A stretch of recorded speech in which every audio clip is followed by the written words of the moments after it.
Aristocratic etiquette is all just for show. Just smile and nod along. I was forced to learn all of the rules by heart, but even I don't take them that seriously.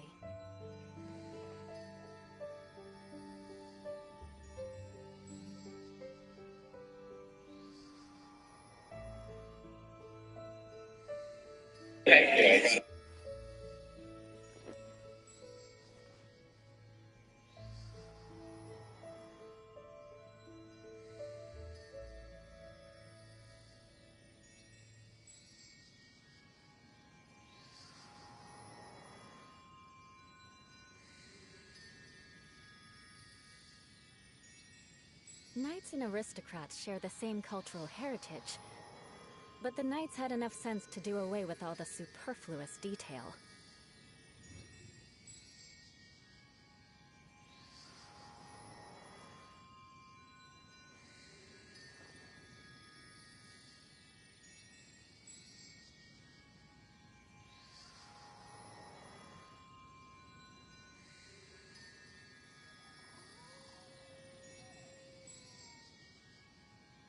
Aristocratic etiquette is all just for show. Just smile and nod along. I was forced to learn all of the rules by heart, but even I don't take them that seriously.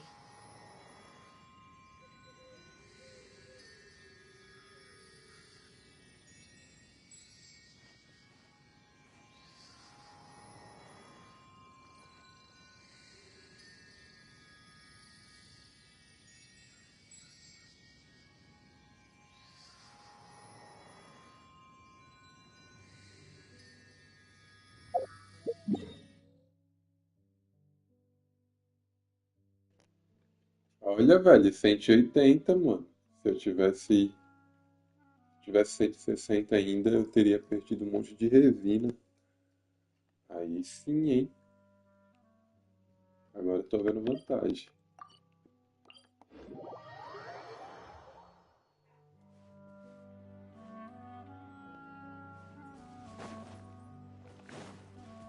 More speed.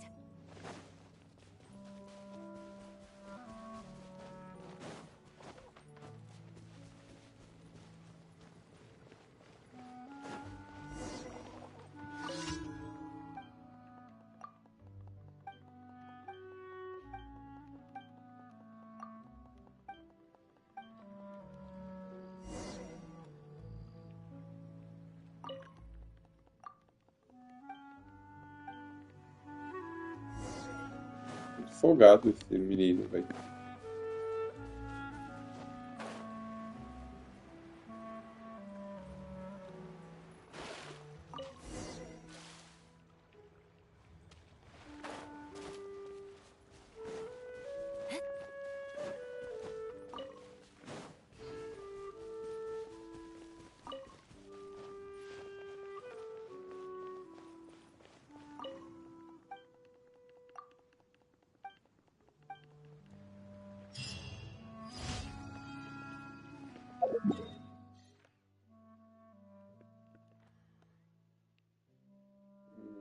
Acho que é melhor.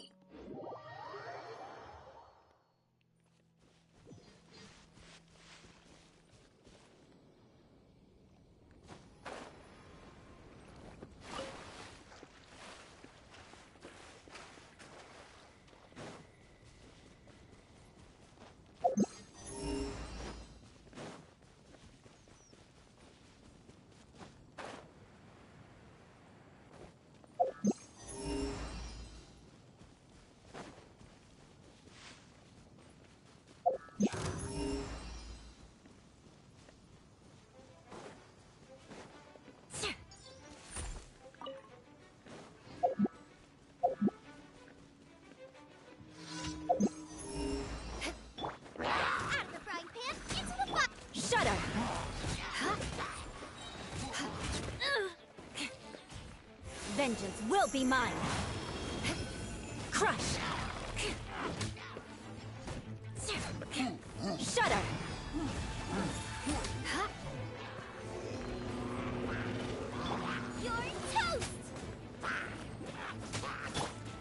mercy.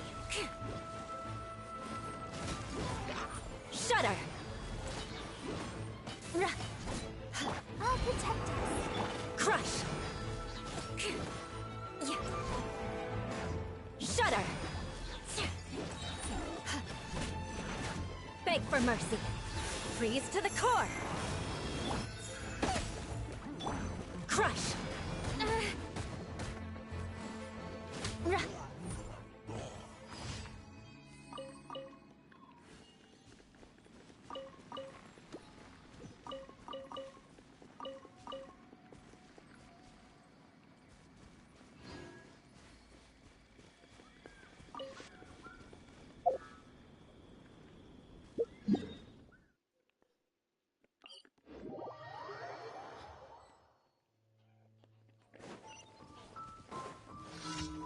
More speed. Shudder.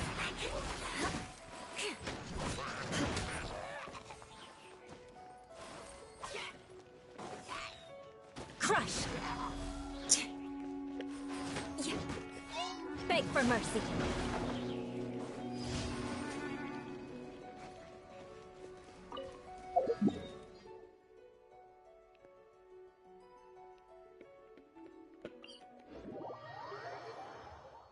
Olha, velho, ainda bem que teve uma missão aqui, hein? Que eu vou lembrar de agora de colocar comida pro bicho. Tava esquecendo já. Let the show begin.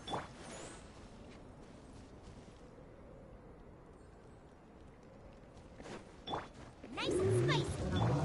Let's spark things up. Crush. Blood of frost. Beg for mercy. Eat this!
Acho que é só isso.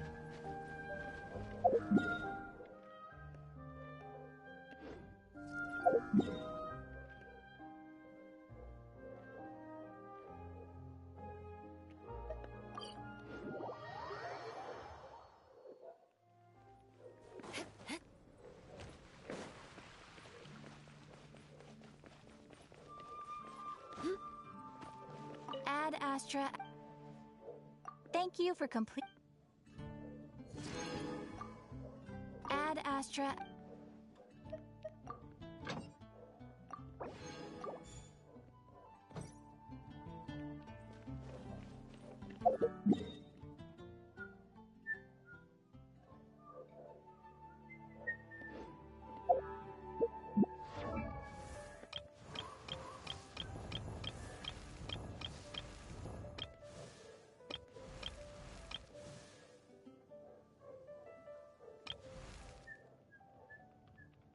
Oh, ow! Where did that come from?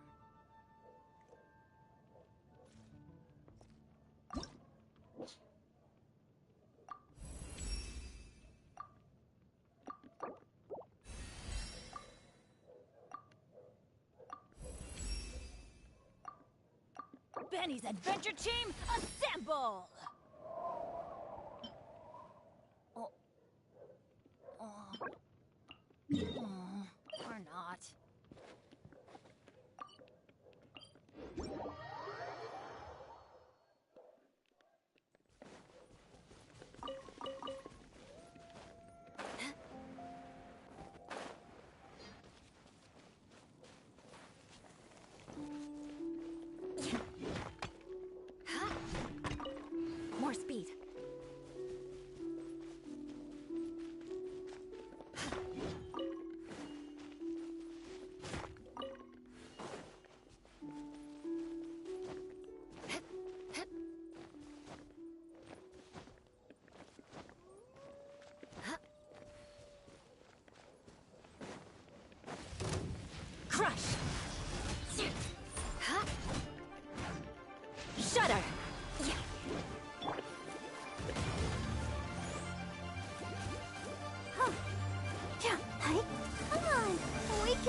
Crush!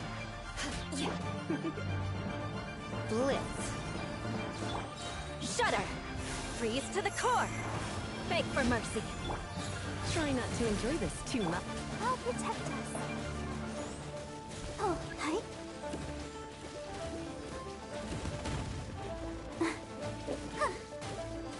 Jutro. Shudder! Good grief! O cara tá bravo. You're toast! Crush!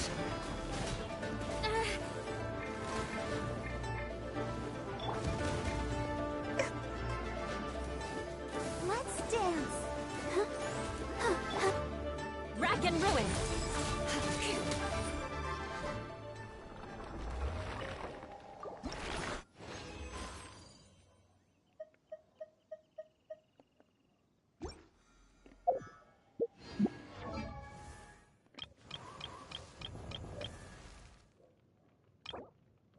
Oh, ow!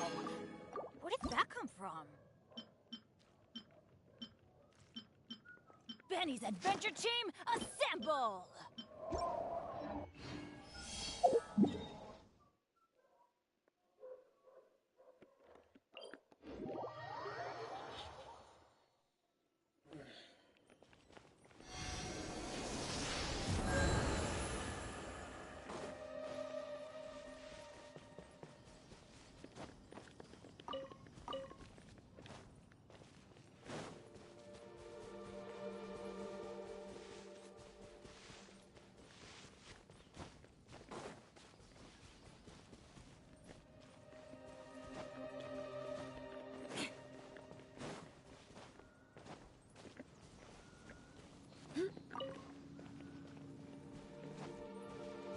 More speed.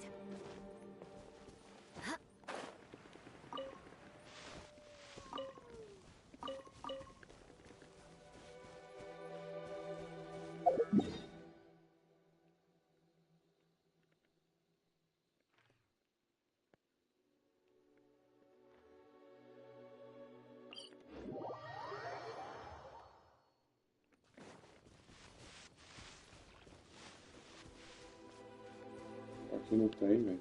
Não tem. Então é nessa daqui que tem.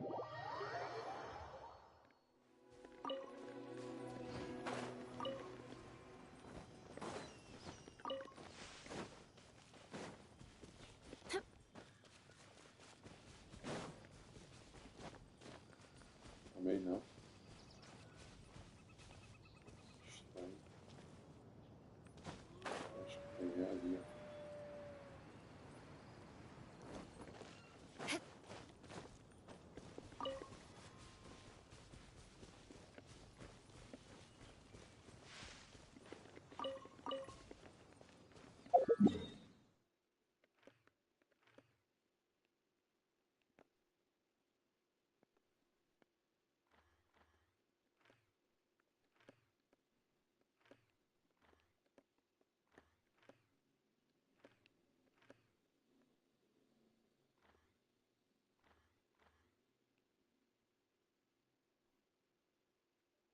Tinha um teleporte aqui que também tinha.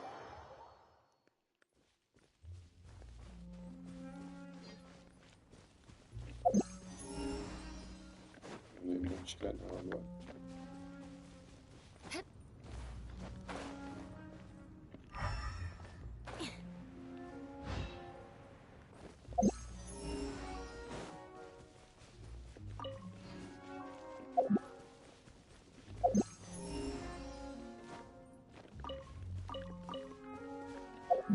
More speed.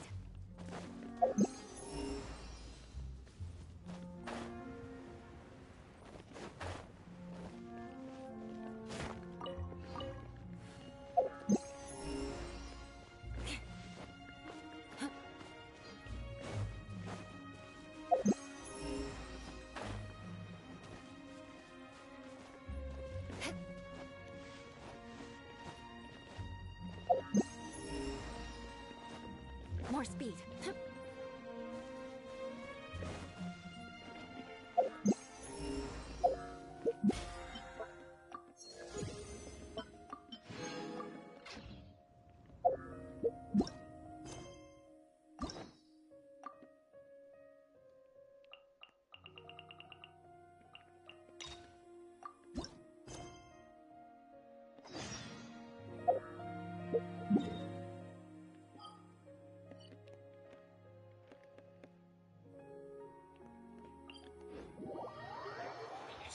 E aí? Paths share the same cultural heritage. But the knights had enough sense to do away with all the superfluous É, details. velho, joguei ontem pra caramba de madrugada.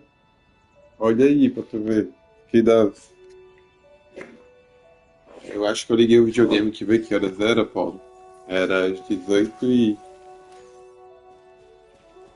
Acho que era às 19h30.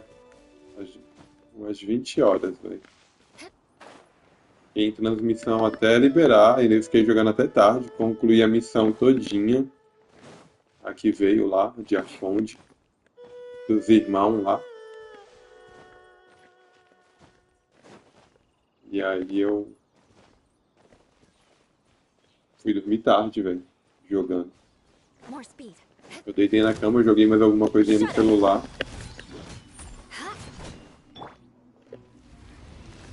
You've been a naughty boy.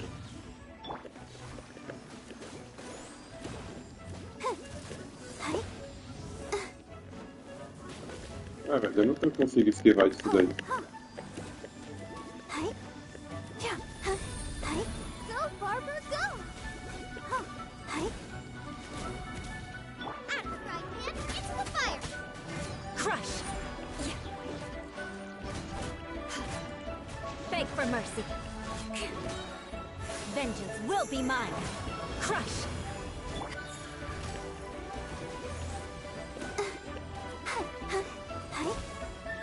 Come a little closer.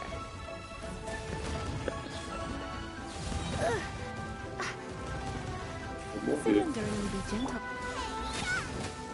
Beg for mercy. Shudder. Beg for mercy.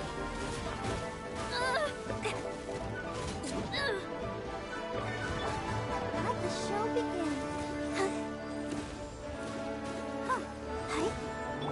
Shudder. Crush. Shudder. Beg for mercy.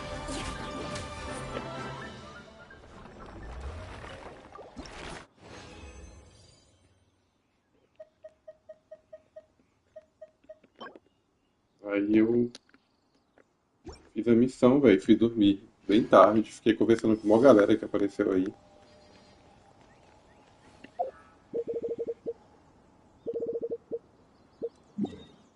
Eu coloquei lá a fruta pra raposa já, velho. Não sei se tá aí ainda, Apolo. Assim que eu cheguei, eu já fui lá pra não esquecer. Coloquei a fruta pra raposa, mas as missões lá é só sexta-feira mesmo.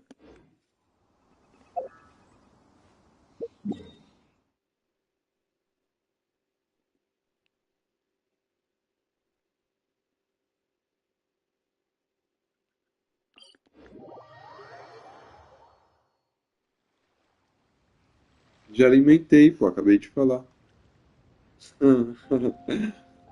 Alimentei, velho. Primeira coisa que eu fiz. Ó, a Paula aí. Alimentei, velho. Ela tava lá, mas quando eu cheguei perto pra colocar comida, ela correu, velho. More speed. Eu acho que é normal, né? Acho que depois com o tempo ela pega confiança. Tô alimentando ela direto, velho. Pra ela não pegar confiança mais pra frente.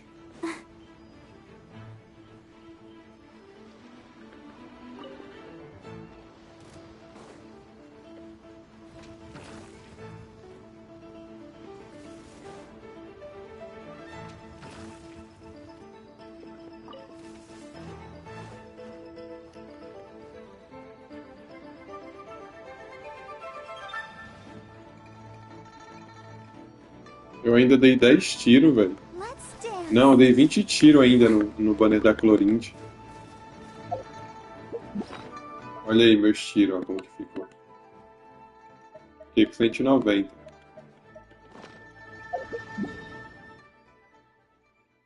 Falando nisso, eu vou pegar um personagem aqui agora.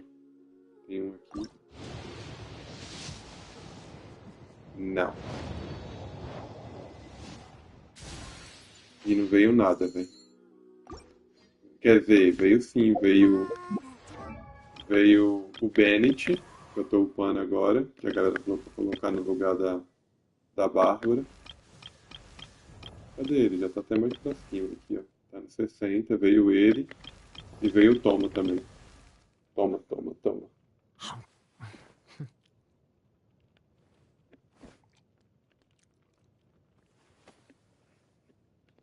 E aí eu upei eles um pouquinho pra pegar os tirinhos. Eu tenho que pegar essa florzinha aí, ó, pra ganhar um tirinho azulzinho também. Where's my...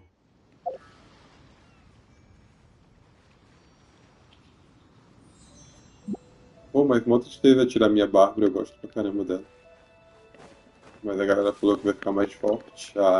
Aí eu. Então por enquanto é isso.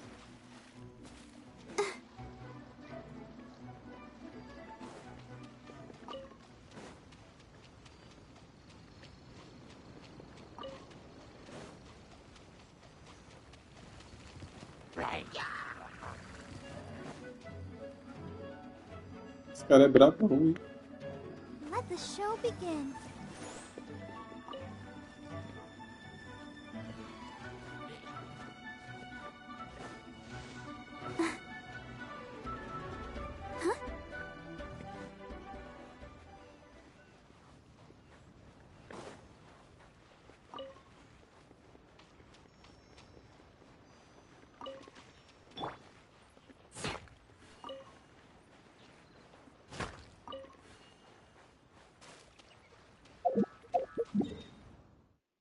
Olha, eu comecei dali, né? Eu acho que eu não vim aqui desse lado. Deixa eu atravessar ali, pra ver se tem alguma coisa.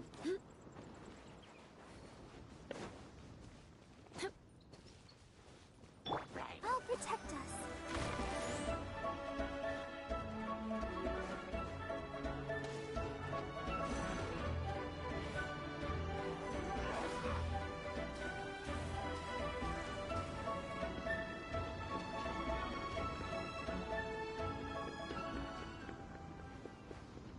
Demorou, velho. Acho que eu vou fazer a missãozinha aqui, velho. Não quero te atrapalhar. Curte aí, pô, a atualização. Eu vou adiantar aqui também. Mas o que não falta é coisa pra fazer, velho. No meu mundo, eu tava olhando, velho. Tem teleporte que eu nem peguei ainda aqui, ó. Eu nem sei como abrir esses negócios. Que ganha 40. Tem missão. Olha o tanto de missão aqui pra eu pegar. Disponível. Olha o tanto de coisa pra eu abrir, ó. Nem sei como se abre esses negócios, velho. E é tudo da gema. Everyone is working super hard. We should be too. Aí é. Aí é fogo, velho. Não quero ficar tomando tempo de vocês também. Acho que aqui acabou, velho.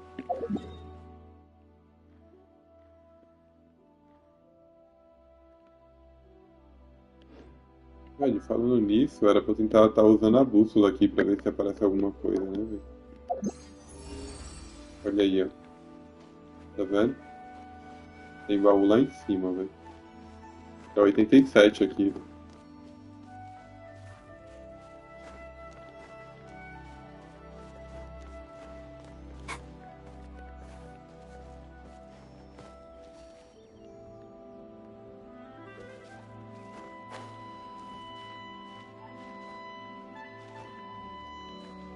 Let's dance.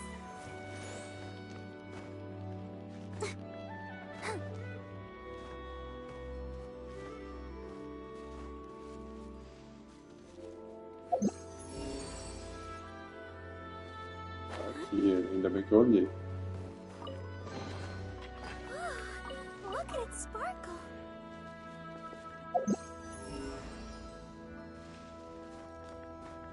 Não encontrou mais nada.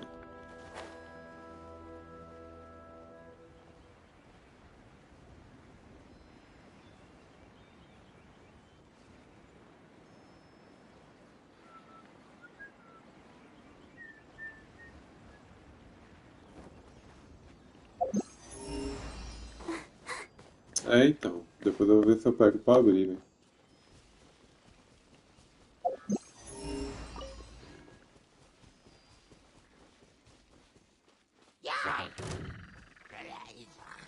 Let the show begin.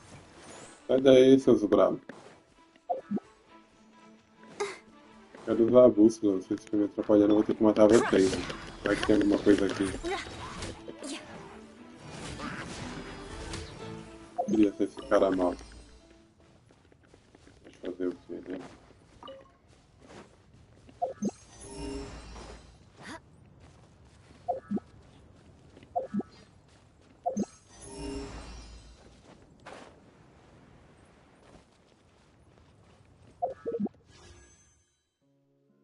Tá doida?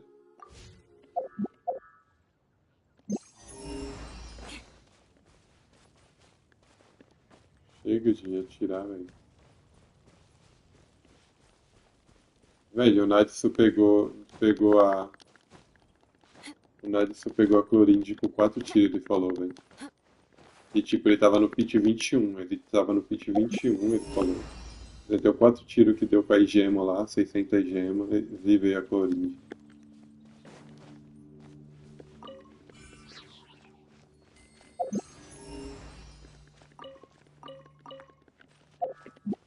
More speed.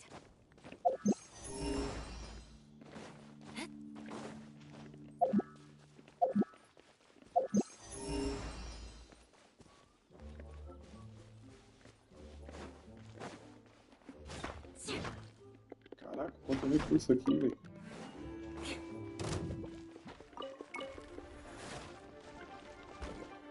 Beg for mercy.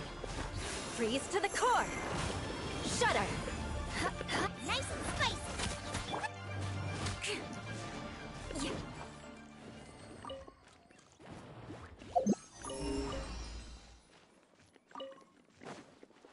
É largatinha tem, velho. Velho, largatinha pra um lugar que eu não consigo ir.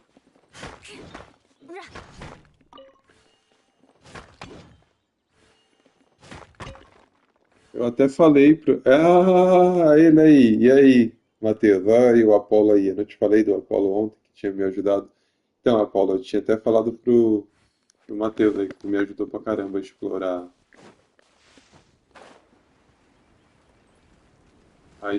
lá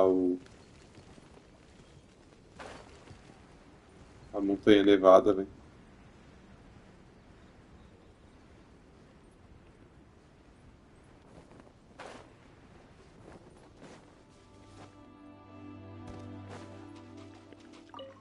More speed.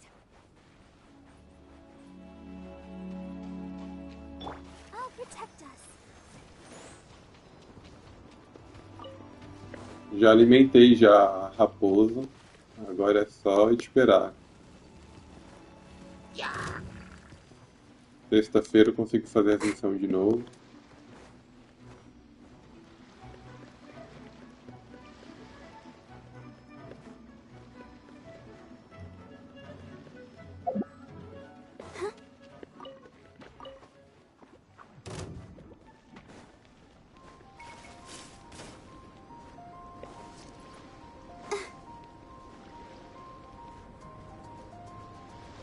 Velho, eu acho que já tá bom de concha. Snowflakes. Look at them dance. Aí tá frio já, lá, já tá congelando. Agora que eu lembrei. Let the show begin. Vou colocar mais uma aguinha pra congelar mais rápido.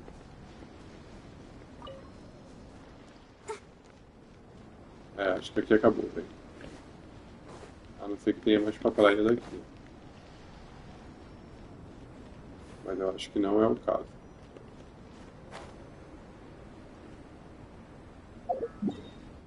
Sair logo desse congelamento eterno aqui. Olha lá, velho, 99, velho. Só falta, cadê? Aqui, ó, 99. Só falta talvez o baú da raposa. Tomara que seja isso, velho. Senão vai ser triste.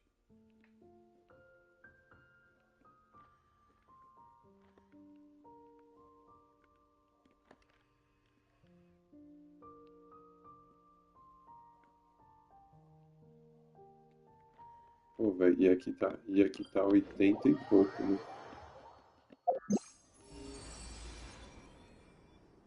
Tem baú pra caramba pra cá. tenho que ficar procurando.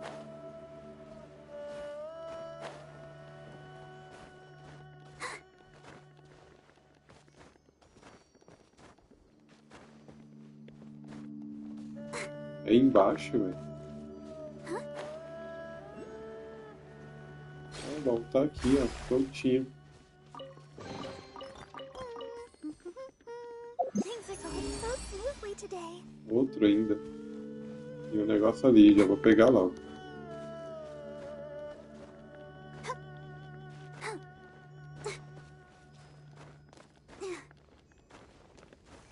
Go, Barbara, go!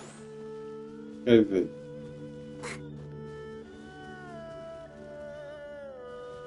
eu ia tentar pegar, né? Deixa eu ver se com o viajante eu consigo pegar. Colocando aquele negócio dele. This world.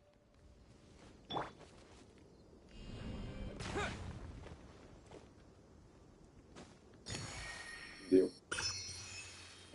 Boa.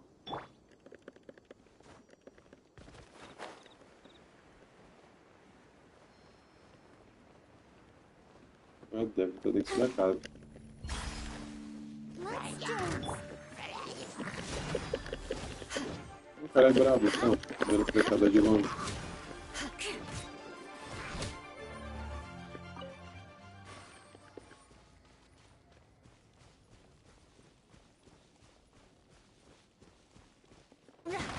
Escondidinho aqui. I can put these to good use. E nem me deu uma geminha. Pra me deixar triste.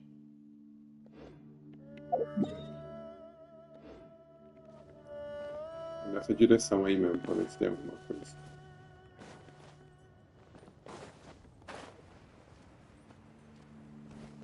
Eu acho que eu vou fazer a missão da Clorinde agora. Time to scout. Depois eu exploro mais um pouquinho.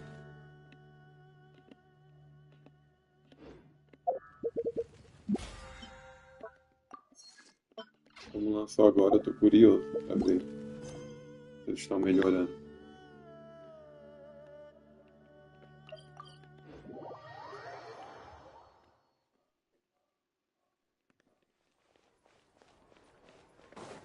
Huh?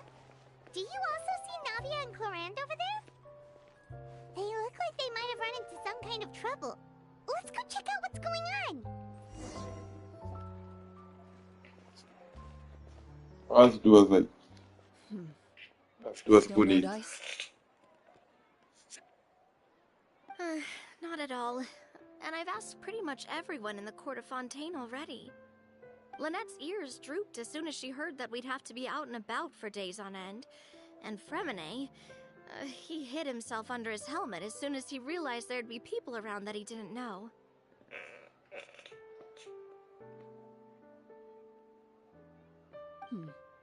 What about Chiori and Charlotte? I feel like both of them would be more than up to it.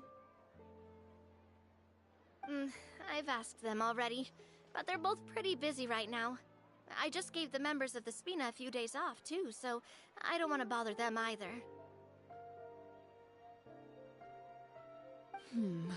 This is getting pretty difficult.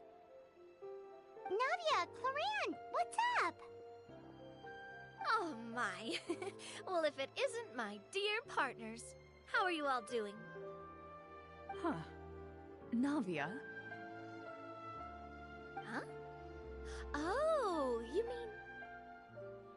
Yep, this is our chance.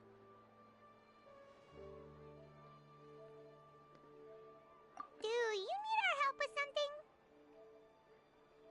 Oh, precisely.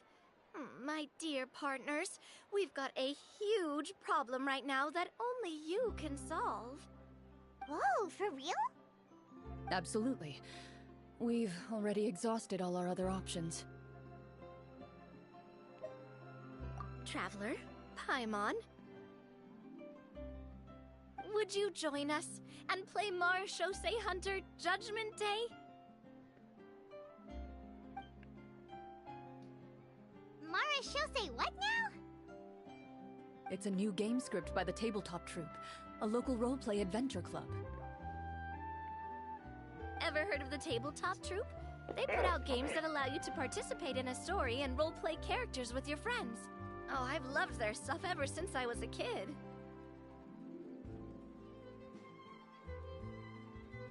That sounds super interesting. Clorand and I are both veteran members of the club. Recently, someone came up with a new script and was looking for people to help playtest it for them. And when they asked, of course I couldn't refuse. I mean, come on! A brand new script? Nobody has ever played it before. Generally speaking, scripts at that level of development have a lot of issues, but I think this one is pretty solid. The author obviously put a lot of work into the story, and the world building is also quite credible. Whoa, whoa, whoa! I know I was the one that handed you the script, but some of us haven't read it yet. No spoilers, please.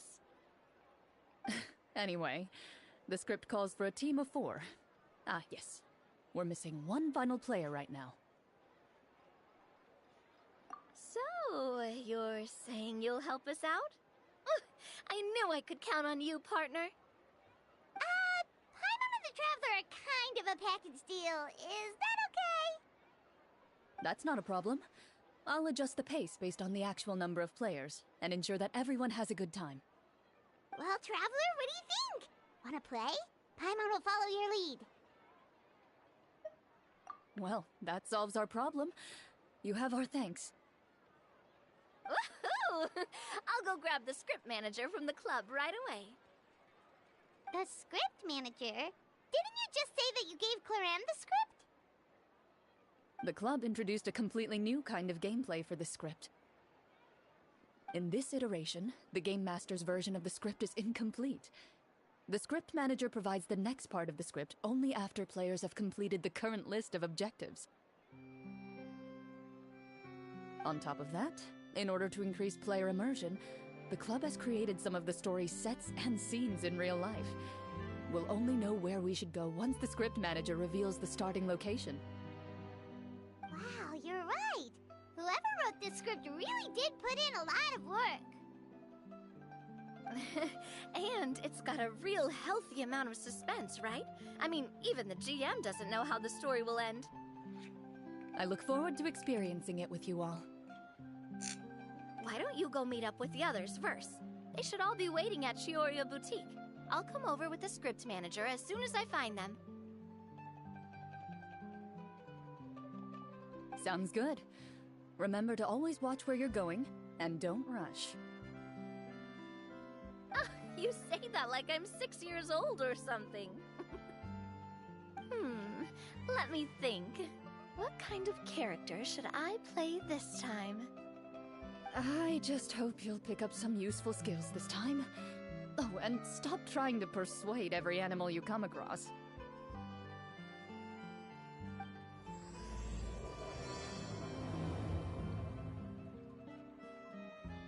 Noite silenciosa.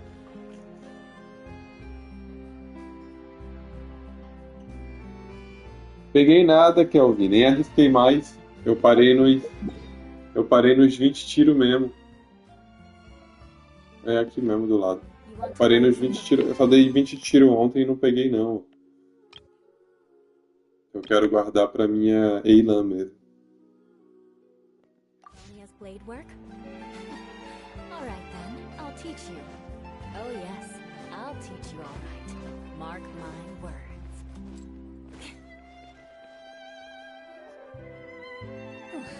Sorry to keep you waiting. Quem tá aí?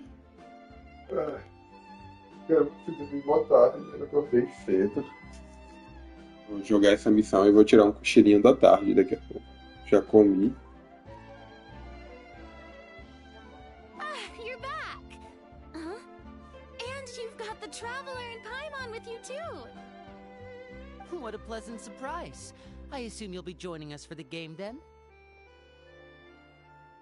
Linny, Farina! Paimon didn't know you were playing too. Are you also members of the tabletop troupe? I'm more of a casual member, if anything. I haven't taken part in many formal club activities. Lynette Fremine and I play something similar at the Hotel Bouffe Tété sometimes, but I'm usually the GM. Still, I'm sure it'll be fun being a player for the first time. I'm looking forward to it. Well, I'm not a member of the club at all. Clarion simply woke me up first thing this morning, said there was a good script worth experiencing, and asked if I wanted in.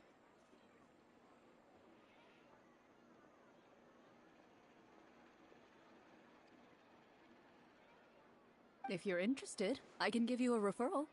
That should give you a 40% discount on membership fees. I think I'll wait to see how this experience plays out first, especially when it comes to the quality of the script. If it's sufficiently fun, then I'll join.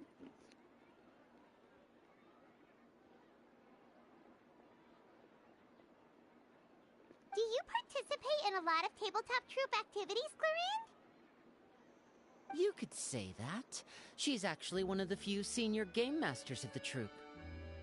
Ah, right. I knew about that even when she was still my subordinate.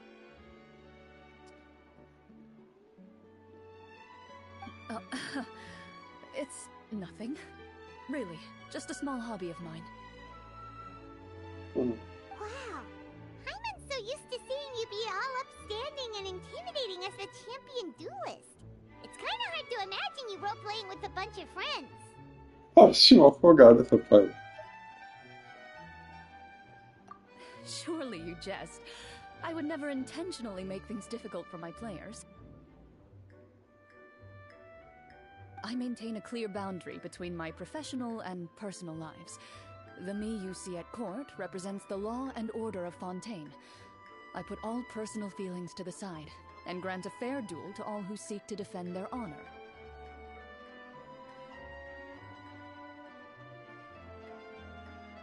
But in my personal life, I'm just an ordinary person. Someone who feels anger and sadness, just like everyone else. Well, you say that, but for all the time I've known you, I don't think I've ever seen you cry. I've seen you get angry, sure, but now I'm wondering whether you were actually mad or if it just looked that way from the outside.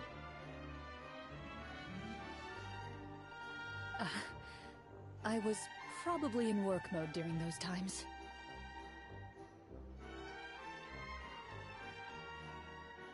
Is that so? Well, in any case, I just feel like even in your personal life, you don't get emotional very often. So you want to see me cry? That might be a little difficult. A show of anger, though, that might be something I could accomplish. No, that's not what I meant.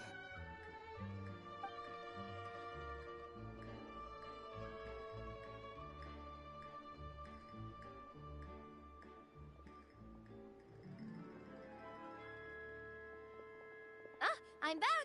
Here, allow me to introduce you to the script manager, Mr. Florian. Pleasure to meet you all. Hello. Wait, are you a champion duelist too, Mr. Florian? Oh, no. This is just the costume provided by the club. I occasionally play a few of the roles in my scripts. That sounds like a lot of work. It's nothing. It's the least we can do to give the players a more immersive experience. Anyway, allow me to give you a brief introduction of the script. This script was adapted from the real history of the Marushose Hunters. You all will play the role of hunters from a bygone era and resolve a series of events unfolding in the capital.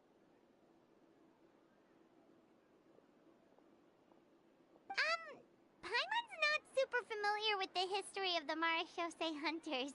Is that a problem? Oh, no problem at all. I can give you a brief rundown. So, basically, Marushose Hunters were people who dedicated themselves to hunting monsters and protecting the city by using a special swordsmanship technique passed down over generations. Their story can be traced back to the ancient Remurian dynasty, as well as the first hunter, Cassiodor. But I'll leave the finer details for you to seek out and discover later. Mm-hmm. And I'll provide additional commentary as the story progresses. In that case, brave hunters, are you ready to set out on an unknown adventure? Whoa, Just one sentence and it's like we're in the story already! Aha! I see many a determined gaze before me. Very well. Head over to this location and begin your heroic journey. So, as we follow the story, it leads us to specific scenes? Ooh, sounds pretty innovative. What does the message in the envelope say? It's the exact location of the scene, as well as the formal permission to use the venue. Seems like they have everything prepared. Please check all your belongings, everyone, and make sure you haven't forgotten anything. Once you're ready, please follow me to the designated location. Sounds good!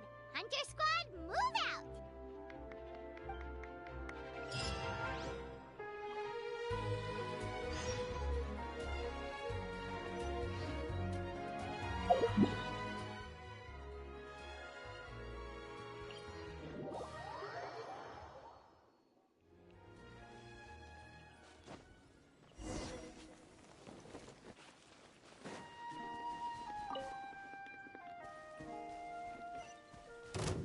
Não entendi, velho. Depois eu vim até aqui pra depois fazer eu ir até lá. Ah, tá. É caminho.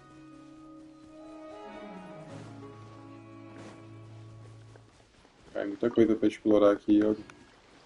Olha onde que tem um cílio ali.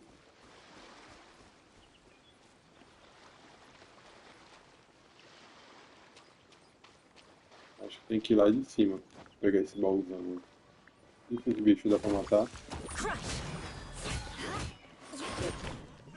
Tadinho.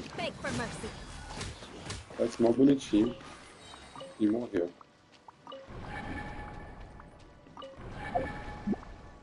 Sei lá.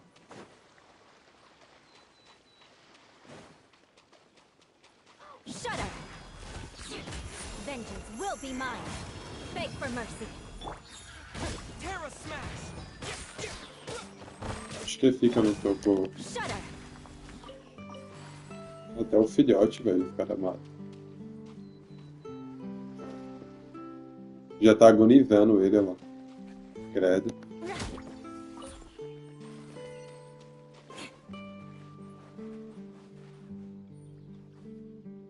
Deixa eu colocar a cozinheira, porque...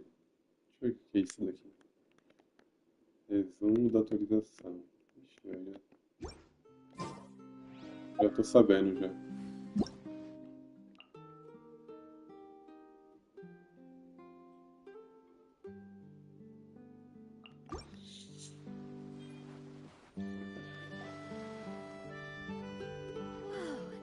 They really have thought of everything. Even the Fatometer is here and ready to go for us. Eu queria que desse pra tirar as legendas, velho. Pra eu tirar uns prints de vez em quando. Tipo, sairia um print da hora se desse pra tirar as legendas aqui. The Fatometer. What's that?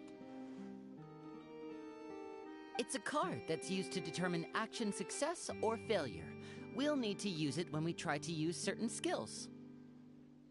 And what about all the dessert and tea? Is that for us as well? That's what the message said. Really? That's so nice. It feels just like a tea party with friends. Those snacks have Paimon's name written all over them!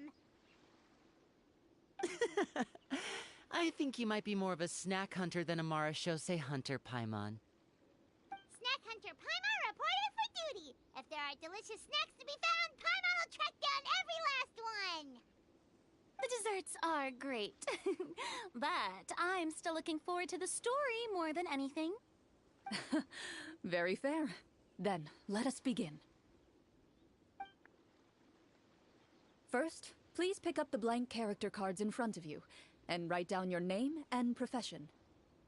You can find an abbreviated version of the rules printed on the back of your character card. If you have any questions, feel free to ask me. Da hora jogar RPG de mesa na praia, hein, velho? Na beira da água. In this story, everyone is a Marashose hunter. To reflect this, the club has prepared a small badge for everyone. Ooh, nice! As hunters, you have proficiency in swordsmanship and fighting by default. so there's no need to allocate any additional skill points to those areas. Swordsmanship? So there's a fighting part to all of this? Paimon's not sure she can do all that on her own. Maybe Paimon can just stick with you? Why don't you share a character card then? The Traveler will be the Marachose Hunter, and you can be his little floating assistant. Huh.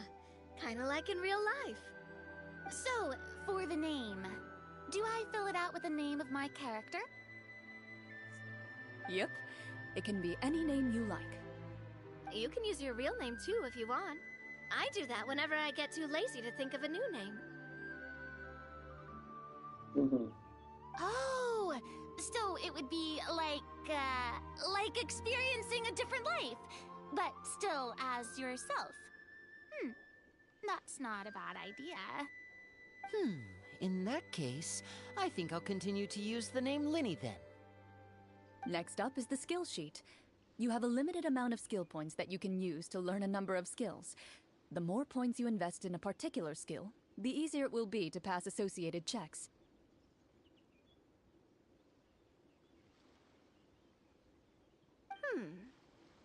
I'll take persuasion and investigation. Those are must-haves when it comes to missions like these. Oh, those skills sound like they'd be useful for gathering intelligence. Good idea, Navia. Just as expected of a veteran player. So, should we also take those skills then? Not necessarily. Since we're working together as a team, we could leave the negotiations to Navia and use our skill points to pick up other useful skills. For example, I think I'll take stealth and sleight of hand. That will give us more options if we run into any situations we can't negotiate our way out of. Oh, interesting. I wasn't thinking about it like that. I suppose it's not so different from an acting troupe. Everyone has their own role to play. Let me see. I'll take arts and performance. I'm not quite sure what use they'll be, but I'm not as knowledgeable about the other skills, and I'm not too confident I'd be able to roleplay them well. Well, that leaves us. What do you want to learn, Traveler?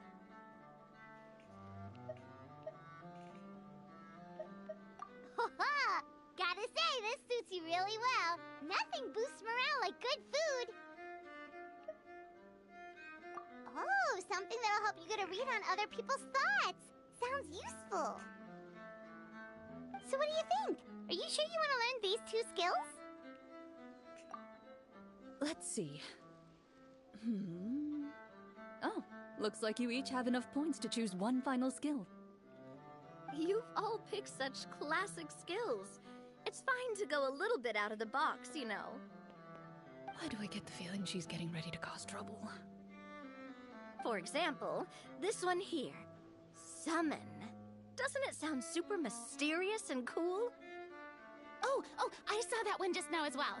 The description says, this skill can be used under certain circumstances to summon characters or creatures that fit the script's world-building rules. The script's world-building rules, huh? But how are we supposed to know what a Marachose Hunter can summon?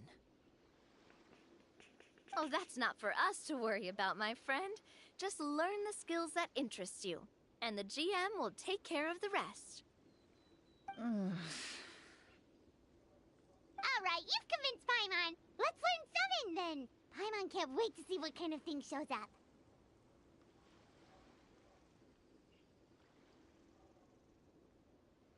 Well, now that everyone's more or less finished creating their characters, we can begin.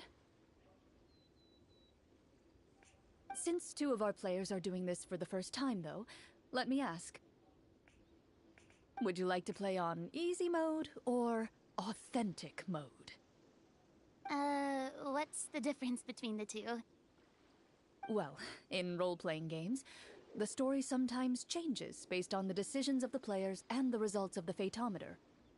For example, if you fail a check, that means you cannot use the target skill in that scenario. A critical failure may even result in further negative consequences. If you choose to play in authentic mode, every time you elect to use a skill, you'll need to use the Fatometer to see whether you succeed or fail, and face any consequences that may follow. If you choose easy mode instead, every check will be successful by default, and you won't have to worry about luck playing a factor.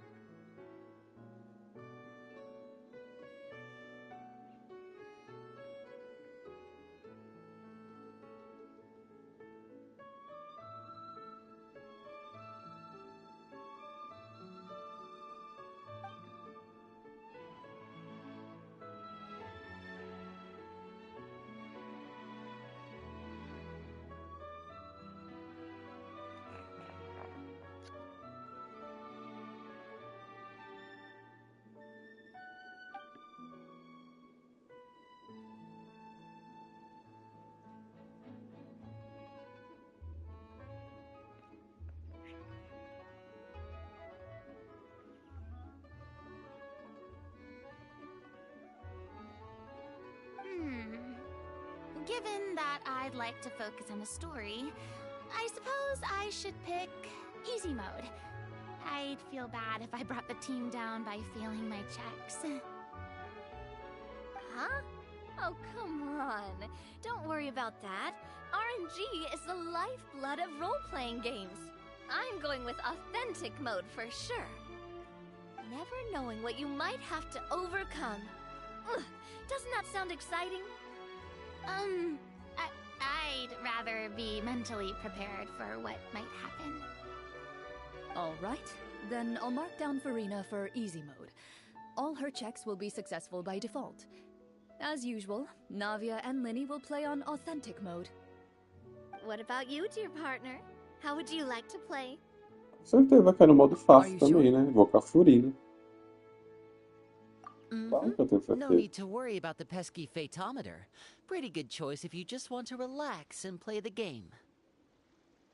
Honestly, I don't think Clorand would make things too difficult for us no matter what the Fatometer says.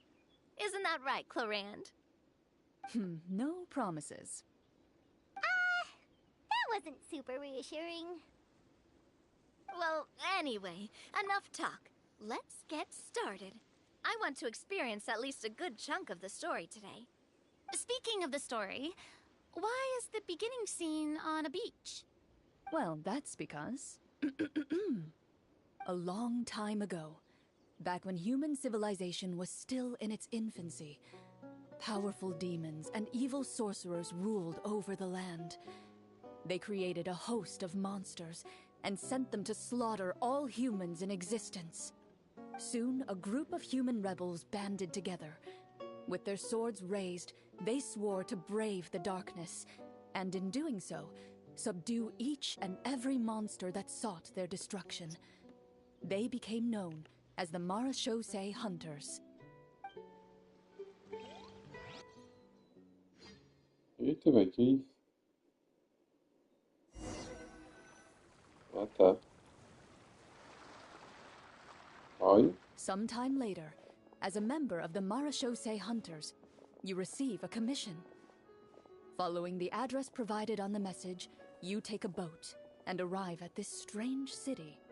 As you inhale, you can taste the slightly salty air of the docks as you begin to survey your surroundings. There aren't many people in the vicinity, but you do take note of a few others who, like you, seem to be sizing up this place. Your eyes meet, and you realize these people are fellow Marashosei hunters, likely led to this location after receiving the same commission as you. You're all Marashosei hunters too, right? Allow me to introduce myself. The name's Navia, monster hunter by trade and helpful neighborhood businesswoman on the side. What say you to traveling together? We can help each other out on the road. Okay, count me in. My name is Linny. I've been wandering since I was little and picked up a few less than legal tricks along the way. I was adopted by a Marashose hunter and later chose to follow in his footsteps. Is this where you introduce your character to everyone? It sounds like they've done this dozens of times. My name is Farina, and, I grew up in a noble family. I always had a strong interest in performance and the arts. Even though I'm a Marchese hunter, what I really want is to be a performing artiste. Hey, that's really cool. You can do it, Farina. That's exactly how it's done. Paimon is Paimon, a good friend and companion to this Marashose hunter right here. I've been studying the culinary arts since I was a child. I hope my Cozinheiro, delicious eu escolhi. food can help boost people's spirits. That's wonderful. I'll be looking forward to your cooking during our adventures together. Well, if we're all here for the same commission, why don't we take some time to confirm what we need to do? You open your envelopes at the same time. The message reads, "To the honorable and trustworthy Marashose hunters, our kingdom is currently facing a grave crisis. The lands outside the capital have been overtaken by monsters, and our people are being led astray by forces of wickedness. We beseech you, please help us resolve this crisis and return peace and stability to our home." Huh. The layout of this city looks super familiar. It kinda reminds Paimon of Mondstadt! The scriptwriter must have used a real-world city as a reference when coming up with the map. As experienced hunters, the layout of the city reminds you of places once traveled. You recall the sight of tree-lined streets and the gentle tranquility of days gone by. Yet, as you regard the city in front of you, it appears to be little more than an empty shell. Its hollow gates are open to you, beckoning you to come forth and bring salvation back to the town. I carefully read every line of the letter and turn my attention to the signatures at the bottom. Who issued this commission to us? You see a long string of unfamiliar names. It would seem that many of the residents of the city issued this commission together. They sensed that things were not right within the kingdom and sent a distress signal to the outside world. In that case, why don't we take a walk around the city and see if we can learn anything from the local residents? Oh, good idea. We might be able to get some leads on the monsters and bad guys we're after. You look up and see a tavern nearby. It appears to be open for the day. Why don't we go check out that tavern? If the novels I've read are anything to go by, taverns are usually full of information.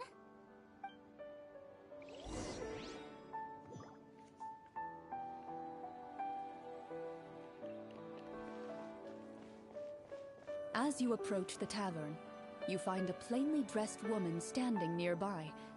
She appears to be rather troubled about something.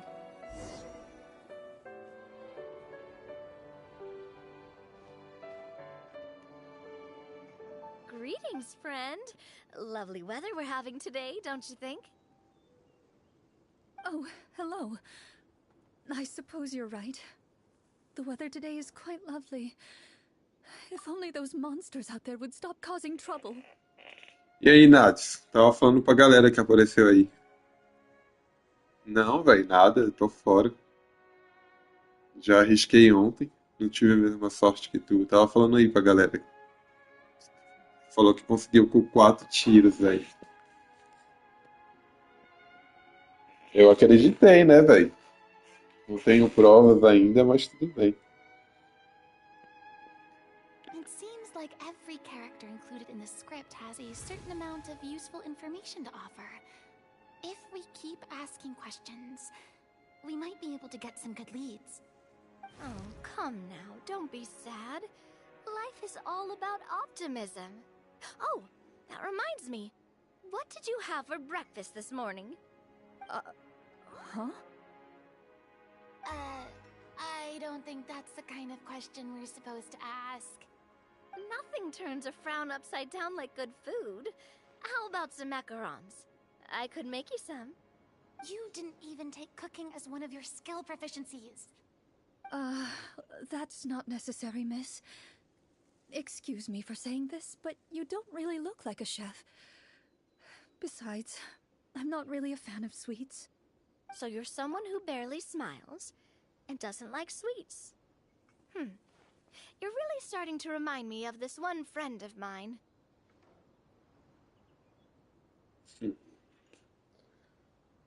Opa, minha internet está horrível. Os 4 que o jogo deu. Tô ligado, tu falou. Já tá correndo atrás de upar ela já, velho? Hey, did she just... me? Chlorian must have broke character for a second. This isn't getting us anywhere. Traveler, maybe you can think of something. Que tal que eu vi algo? Eu gostaria de fazer um teste de proteção. The results of insight checks aren't disclosed to the players, so I'll be the one consulting the fatometer.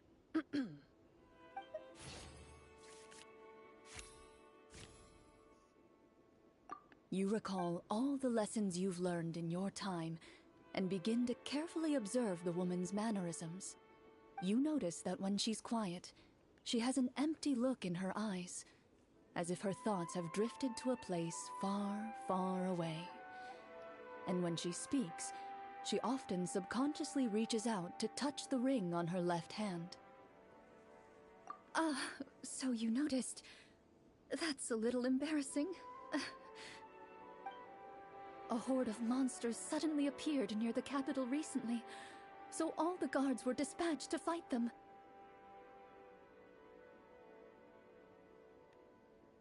Do you remember when those monsters appeared? I'm not completely sure. All I know is that my husband was dispatched to fight them 3 days ago. Do you know where he was sent? De boa, velho. Velho, o problema é que demora muito pra upar o personagem, velho. Tipo, eu consegui acabar de upar a Eola umas semanas atrás e, tipo, tô jogando há 3 meses, velho. Vai, acho que foi uns 2 meses pra upar ela, velho. Aí é mó triste. It all happened so fast. When we said our goodbyes, he couldn't even tell me where they were sending him. You have our thanks, friend. We'll find and defeat those monsters as soon as possible. We sincerely hope your husband will be able to return to your side soon. Oh, thank you. Don't worry. We'll find him. Just try to remain optimistic and wait for good news. We don't always get to choose what happens to us. But we do get to choose the little things like what we eat and how we respond to the things life throws our way. I hope that one day, you too will recognize the power of something as small and inconsequential as a delicious dessert. Vai lá, Apolo. Boa tarde pra você. Valeu aí por aparecer. É, velho, eu vou fazer essa missão aí. Aí talvez de noite eu entre pra dar uma explorada. Fazer alguma outra coisa. Mas eu só vou terminar a missão da Clorinde mesmo e vou dar uma saída, eu acho. Não tenho certeza ainda. A não ser que seja que nem ontem. Do nada eu ia sair e a gente começou a explorar. Acabou deixando a montanha quase toda explorada lá. I'll do my best. You bid farewell to the woman and continue your journey further into the city.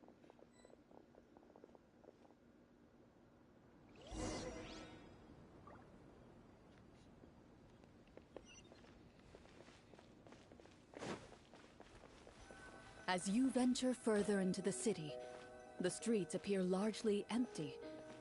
An elderly woman walks past. You see her shake her head as she puts away her wrinkled wallet. A nearby merchant folds his arms and gives you a disdainful look. You get the impression that he's someone who has long gotten used to the sight before him.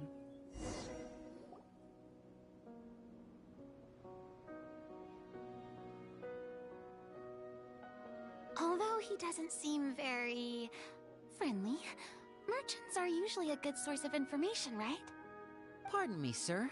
I'd like to ask a question if I may. That depends. How much are you willing to pay? How about this much? What do you take me for? Some lowly beggar? You can't even buy half an onion with that amount. Surely an onion can't be that expensive, right? What do you know? War is nearly upon us. Everything costs several times what it did before. If you're not gonna buy anything, then scram. Whoa, what a nasty guy. Maybe we shouldn't even bother talking to him. But he still might have information we need. Traveler, can you think of something?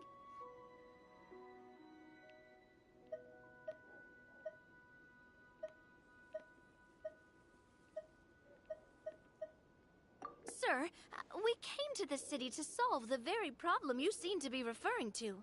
The war you mentioned, would it happen to be against the monsters outside the city?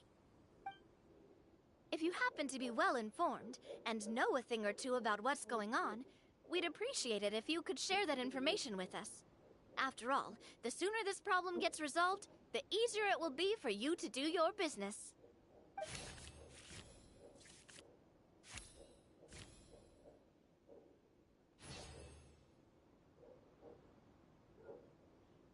Putz, esqueci que o dela pode correr risco. Well, things are basically as you said, young lady.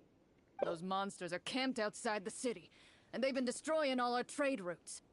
We have limited reserves within the city, so if this continues, we're all gonna be in big trouble. Wait, you're saying no one has put a plan in place to distribute supplies or maintain order? We could all starve, and those nobles in the palace wouldn't even break a sweat. Who knows? Maybe they've been in cahoots with the monsters all along. That is concerning. All right. That's all the information you need, right? Off with you now. I've still got business to do. You know, if you smiled a little more, you'd definitely get more business. And I bet that would make your life just a little bit sweeter. I'm not saying it's guaranteed to work. It's just a tip.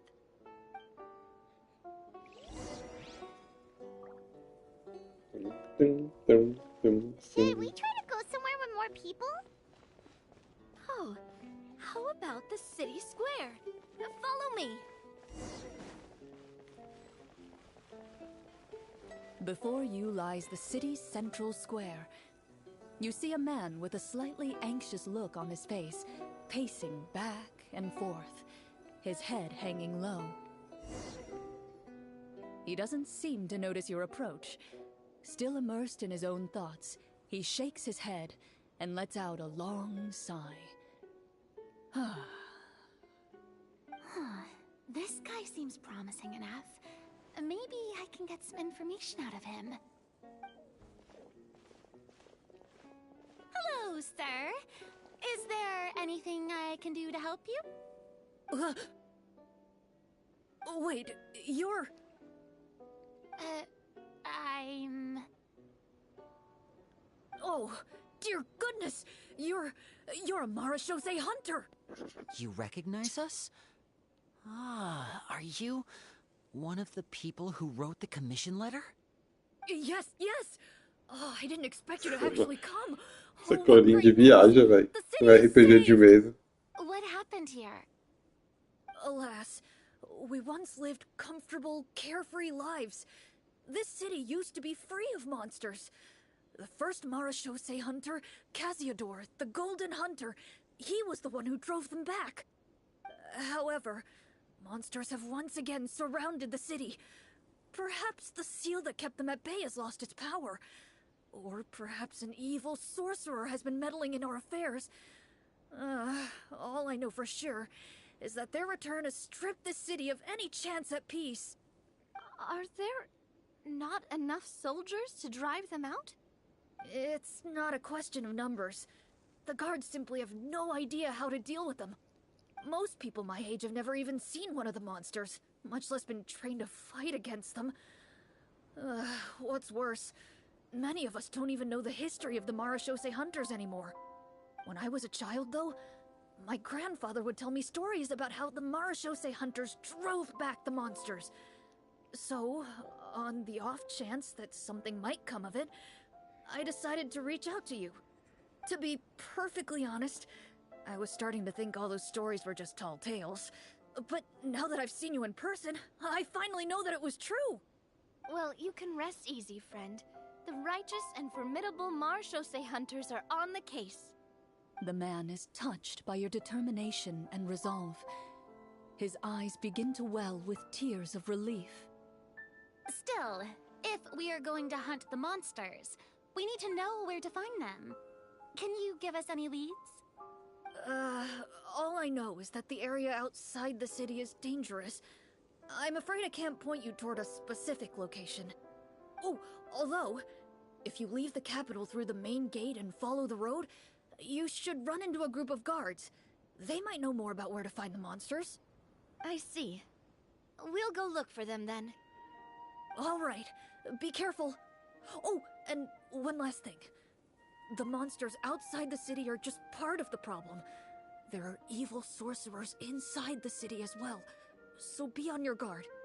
They're actively working with the monsters, and have corrupted the court ministers with malicious magic. They're the reason why, even inside the city, everything has been a giant mess. Even one of our kindest ministers has turned into a boorish and unreasonable figure, interested in nothing but enacting laws that exploit the people. Who knows how much longer we'll be able to go on like this. Talk about being stuck between a rock and a hard place. I feel bad for him. Maybe we should try to cheer him up? Hey! Not everything can be solved with food. I appreciate your kindness, but for now, it's more important to focus on the crisis at hand. Brave hunters, I leave the future of this kingdom to you.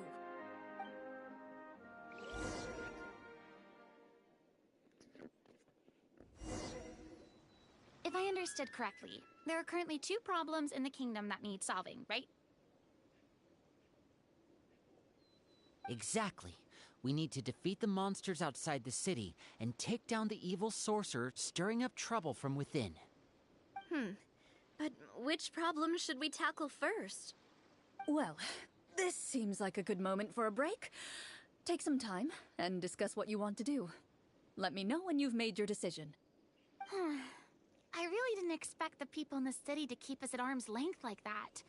I totally thought the hunters would be treated like heroes. Well, Clarence said the script took cues from the real history of Fontaine, right? Maybe the real-life Marashose hunters were also treated like that.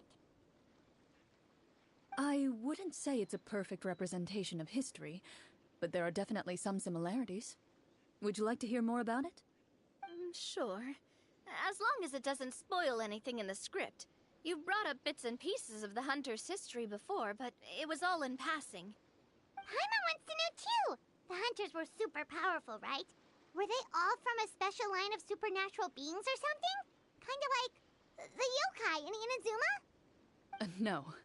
All Marashose hunters were ordinary mortal fighters. The only thing that set them apart were the special sword techniques passed down over the centuries. Huh? So you mean anyone could become a Marashose hunter? In theory, yes. All you would need to do is survive the rigorous training and master the swordsmanship techniques required to fight the monsters. Still, most people dropped out at the early stages, and others called it quits the minute they saw a monster in person. To become a hunter, you must be strong in both body and mind. What kind of monsters did the hunters fight exactly? Oh, and the evil sorcerer the script mentions. Did they exist in real life too? The land of Fontaine once played host to an ancient dynasty known as Remuria. After that dynasty fell, monsters began to appear, intent on obstructing humans from establishing a new social order. One of the ancient sorcerers of Remuria used his power to assemble a formidable army of golems. He sought to use that force to establish himself as king. Now wait a second. Don't tell me that guy was the inspiration for the evil sorcerer in the script. We still haven't found any in-game information on him yet. So, why don't you talk about someone else for now? Well, I wasn't planning on going into anything you might be able to find out in the game. But if you want me to talk about something else, then... How about Casiodor, the Golden Hunter? Or Egeria, the ex-Hydro Archon? Wait, but those people are all from a super long time ago. Where did you learn all this, Cloran? From my master. E aí, Larigá? Boa tarde. Master? You mean Miss Petronia? Is someone you know? Absolutely. Miss Petronia and my father were good friends. Back in the day, she would often bring Clorand over to play, but then... Let's not get off topic. Anyway, back to what I was saying. Responding to Egeria's call, a number of warriors followed Casiodor into battle against the monsters. This group of warriors, under Casiodor's leadership, became known as the Marechaussee Hunters. Yet, as Fontaine entered an era of peace, their work gradually became obsolete. The Marechaussee Phantom, originally an association made up of hunters, eventually came to be predominantly comprised of Melusines. Ah, I see. That explains why most of the people in the script have forgotten the hunters or think of them as nothing more than a legend. Is that really a bad thing, though? It can get tough always being the one shouldering everyone's expectations. Depends on who you ask, I suppose. If the name of the organization no longer commands respect, investigative work is bound to suffer.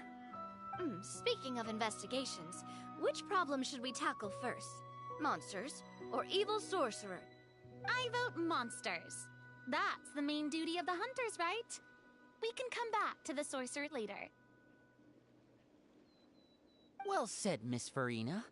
Plus, if the sorcerers really are the masterminds behind this whole thing, defeating the monsters could give us some clues on their intentions as well. What about you, partner? What do you think?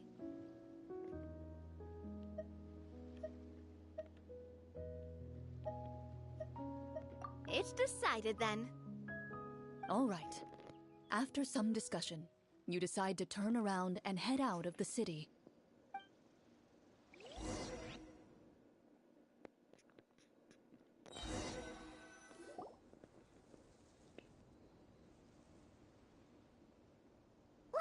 Tu não atualizou ontem não, velho? You there! Outsiders, halt! Who's there? An armored man approaches you. He has a tall, muscular build and a determined expression in his eyes. Just one look, and you can tell he's fought in his fair share of battles. Although he's trying his best to conceal his current state, his uneven gait and the sweat dripping down his forehead make it obvious that he's been wounded and is in serious pain. I'm the captain of the guard. I saw you sneaking around the city earlier, so I'll only ask this once. State your purpose, or it's off to the dungeons for the lot of you. Ah, é, Lariga, onde tu me ajudou junto com o Apollo, né, a vasculhar a montanha lá, velho. Tu não apareceu de noite, né? Eu joguei pra caramba de noite com a galera aí, foi mó zoeira, velho.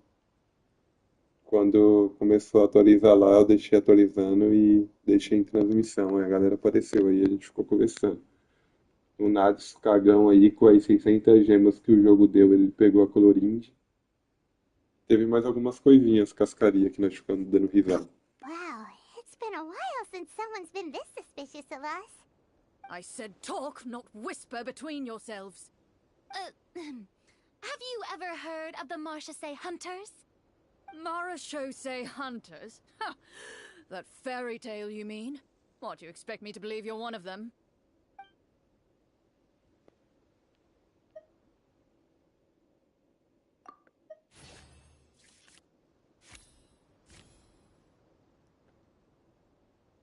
While everyone is talking, you begin to carefully observe the captain's mannerisms.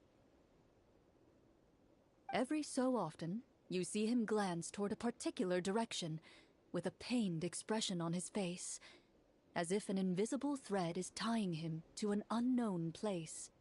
As you follow his gaze, you vaguely recall that the location he seems fixated on is known for its difficult terrain.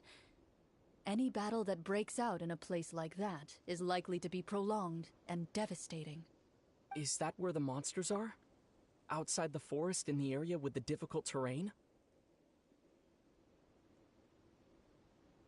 A missão da história eu fiz ontem, velho. Essa é a missão lendária da Clorinde. The captain is taken aback by your sudden question. Still, his shock only lends credence to your theory. You're looking to fight the monsters? Well, we're Marshose hunters after all. You could say that's basically our job. He shakes his head and continues to regard you with skepticism. In the end, he decides to inform you of the locations where the monsters have appeared. Those monsters aren't easy to deal with, but if you insist on going, I won't stop you either. I just hope all the guards will be able to come back to their families alive. I wish you the best of luck.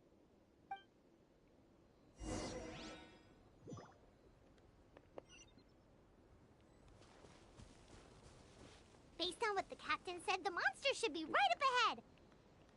Let's go. Hopefully we're not too late. Engraçado como eles conseguem pegar parte do mapa e fazer pra usar na história, né?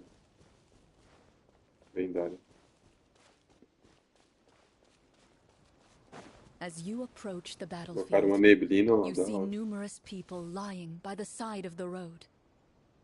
They appear to be dressed like guards.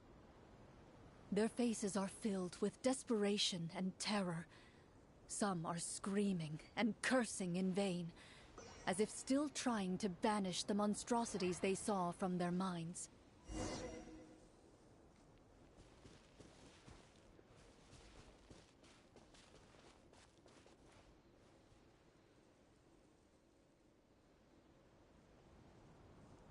É, velho. É 20 e poucos giga, velho. Eu deixei baixando assim que eu liguei o videogame, aí eu já coloquei pra procurar atualização, ele já foi baixando. Pelo menos no PS5 era 20 gigas e um pouquinho.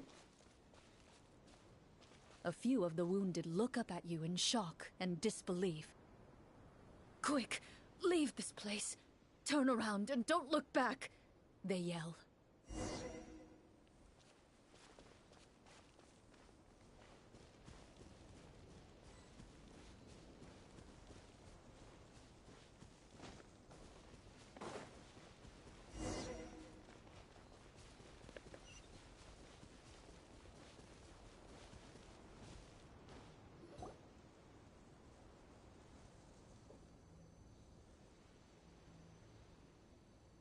This is the place he mentioned, right? You see broken iron swords scattered all around you, and downed trees riddled with terrifying claw marks. All the signs point to one thing. A truly devastating battle just took place here. Be on your guard, everyone. The monsters might still be around. Before you can finish your sentence, you hear rustling sounds from the surrounding bushes. The monsters have emerged. They close in on you without fear. You get the impression that, in their bloodthirsty eyes, you're just another meal for them to devour. A little help here! This thing wants to eat Paimon! Your battle round begins now.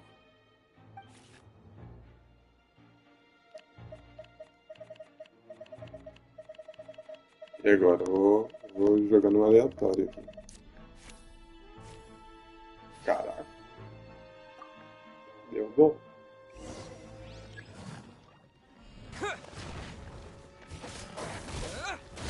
To dust! Fire! Well, watch out! Watch out! Ah! Cha! Ha! Ha ha! Ah! The next battle round begins now.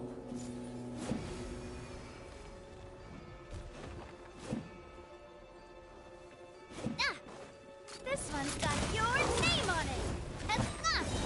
Ha ha! Let's get this show on the road! Let the world collide! monsters let out a terrifying roar of anger and resentment before dissipating into thin air. Ugh, thank goodness it's over.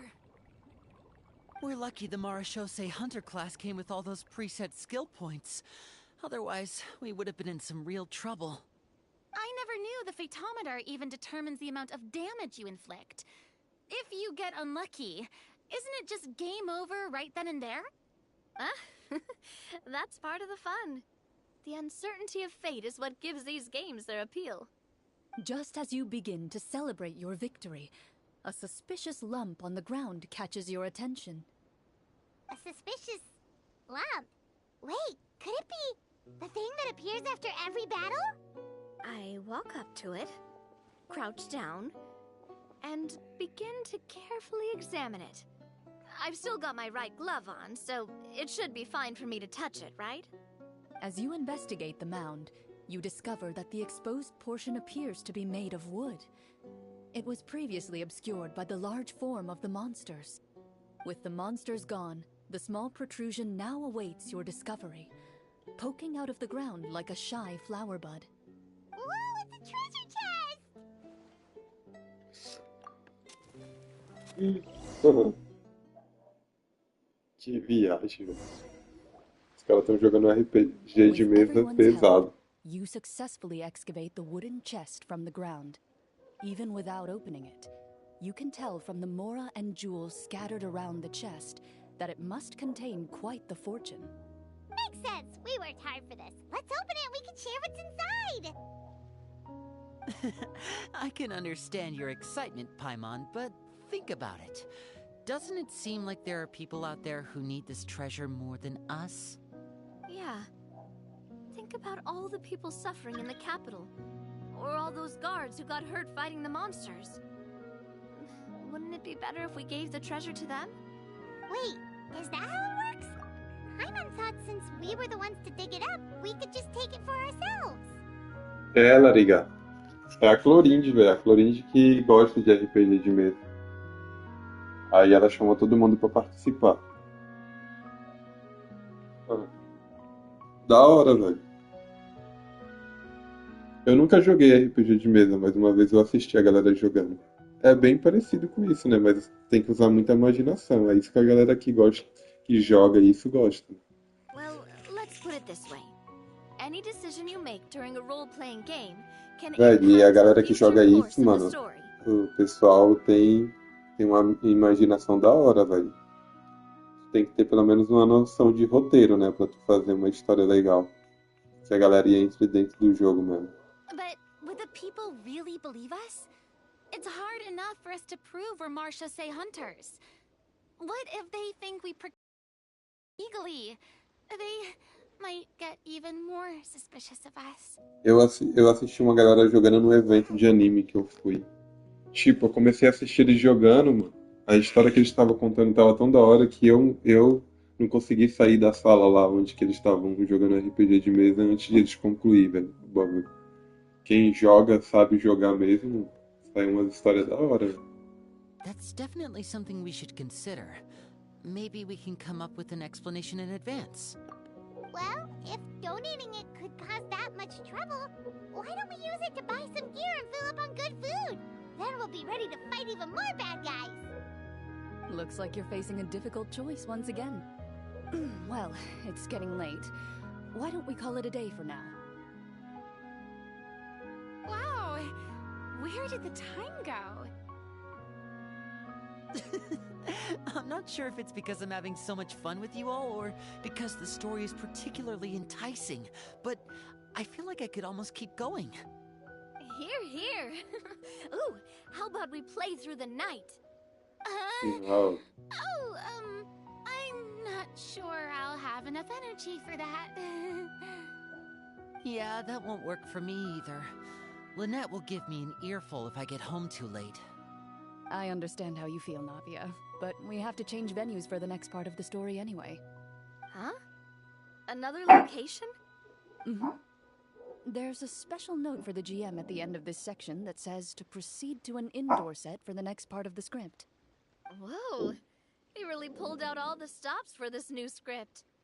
Well, even if we end the game for the day, we can still stay a little longer and hear Cloran finish her story, right? Paimon wants to hear more about the history of the hunters. Something tells me you just want to finish the free desserts before we break for the day. That's just a coincidence, okay? Besides, to Paimon, not finishing free food feels even worse than having to buy her own. And anyway, Paimon really does want to hear more about Cloran's master. Well...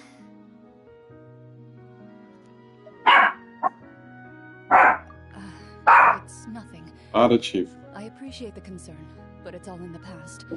It won't do any harm to share these things now.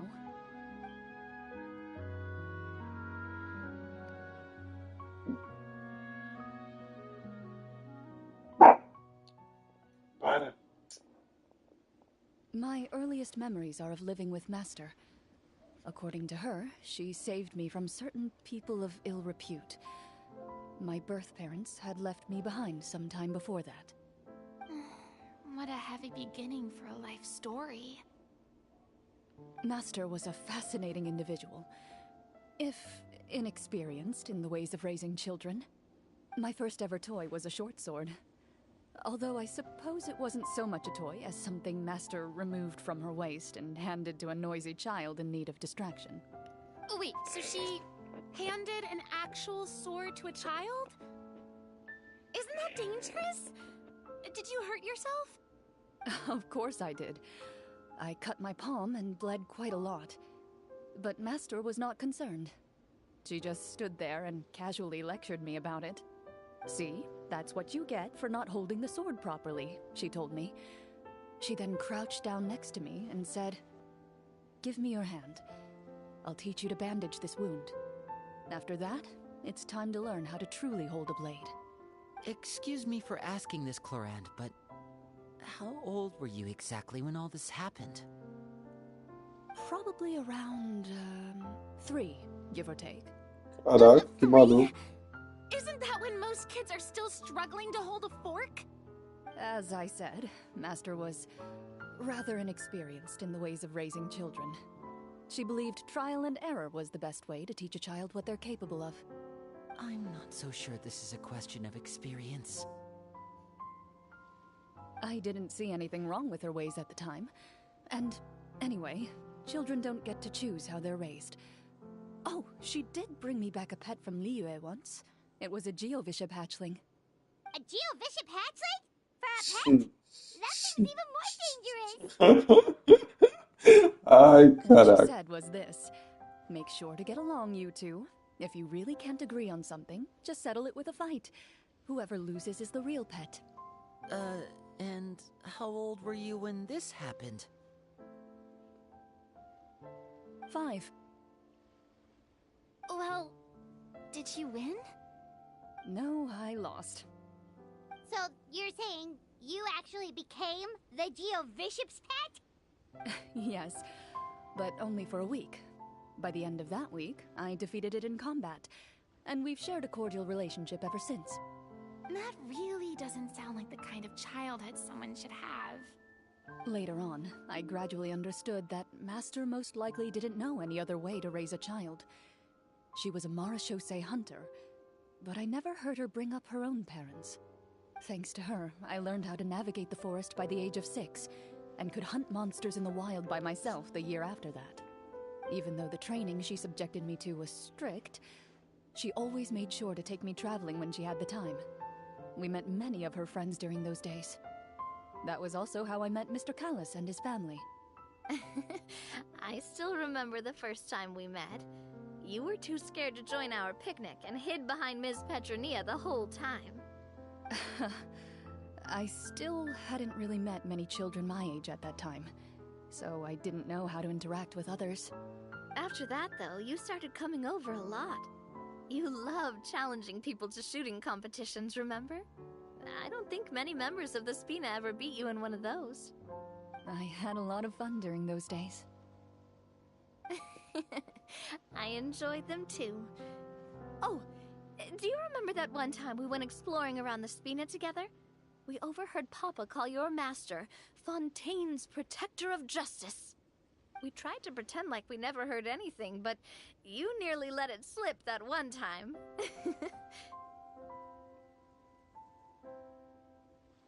Protector of Justice. Oh, wait, you mean that vigilante hero from 20 years ago? The one who is always active at night? Yep, that would be her. She often would put on a black cloak and go out at night. I never knew where she went or what she was doing. Until, like Navia said, we overheard the truth from Mr. Callis that night. 20 years ago, huh? I still remember the guards leaving all kinds of witness reports about her on Nervalette's desk. My apologies. Oh, there's no need to apologize. You had nothing to do with it. And anyway, everything she did was for a good cause. Although, calling herself the Protector of Order was a bit much. Especially when she deliberately operated outside the law. Huh? When did the Protector of Justice become the Protector of Order? Oh, she had a bunch of code names. I heard she would just come up with a name on the spot whenever she was asked.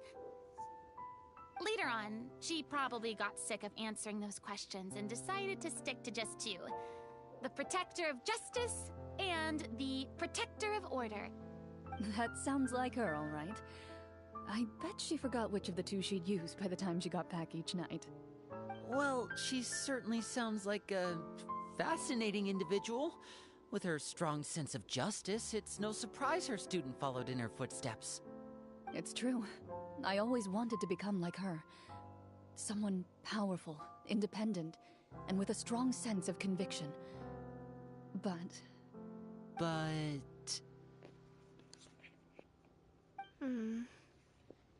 She suddenly disappeared the night I turned 10 years old. Disappeared? What happened? I have no idea. She didn't even leave a note. I was never able to find out where she went. That night, I was celebrating my birthday at Navia's house. But Master never came to pick me up. When I returned home on my own, it was to an empty house. When she still didn't appear after a few days, I went to Mr. Callis's house to ask about her whereabouts. But he only shook his head. Papa probably didn't know either. I know he sent a few people to investigate the matter in secret, but they never found any credible leads. Don't worry, I understand. To be perfectly honest, given Master's personality and way of doing things, it all made a lot of sense. If I had to guess, I'd say she probably used it as an opportunity to force me to become independent. Just like how, when a litter of kittens reaches a certain age, the mother willingly leaves them behind. Were you upset, Clorand?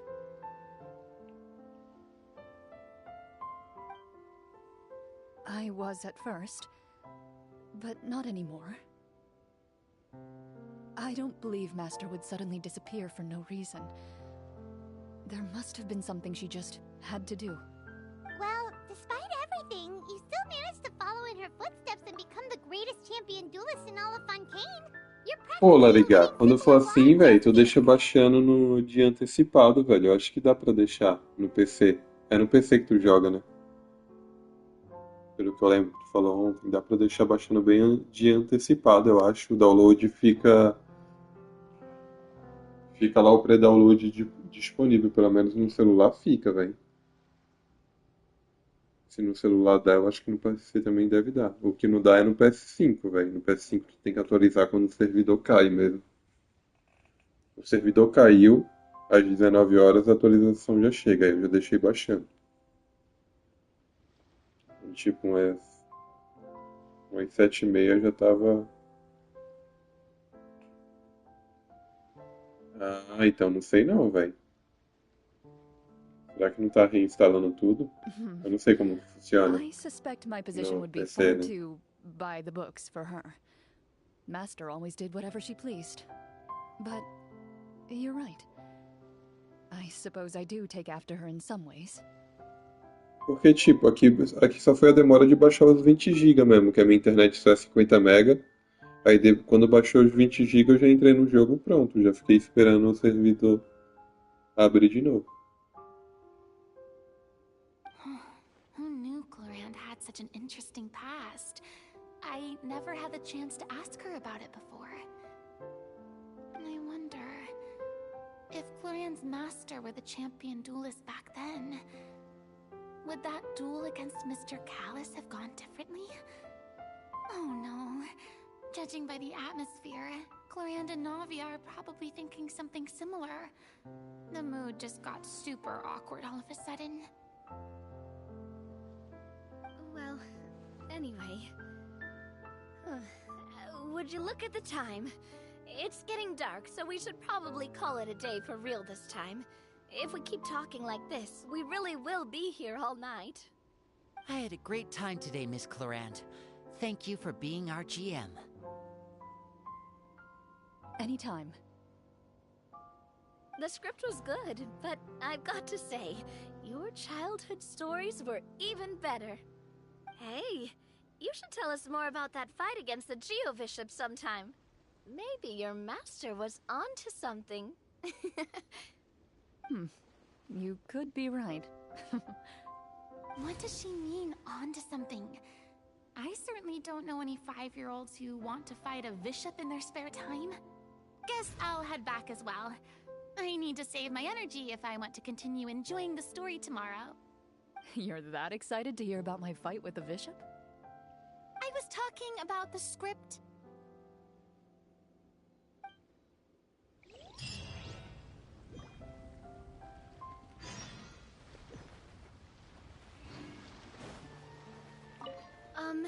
Just between the two of us, could you tell me what it was like to be the Geo-Bishop's pet? It was nothing special, really. Geo-Bishops don't understand the concept of a pet. So, basically, it just headbutted me whenever I entered its territory. And that hurt? Yeah, it hurt. What, something you want to experience for yourself? Oh, I'm good.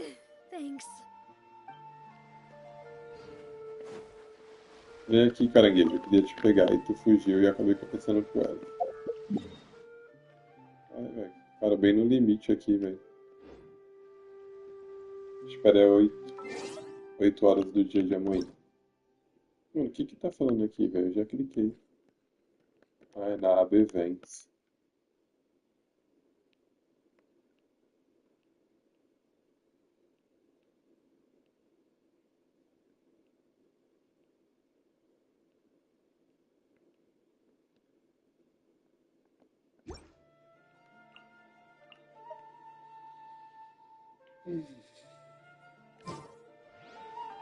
Ah, velho, tem que mudar o horário.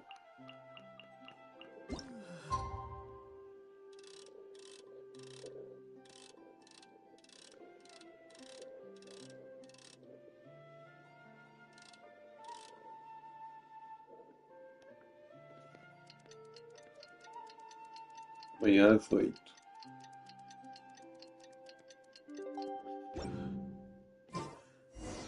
Let's go meet up with the group.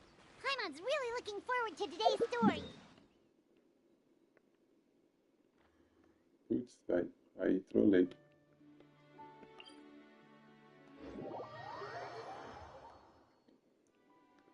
Não tenho teleporte, pera. Quero nem arrumar briga. Só vamos.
looks like everyone's here.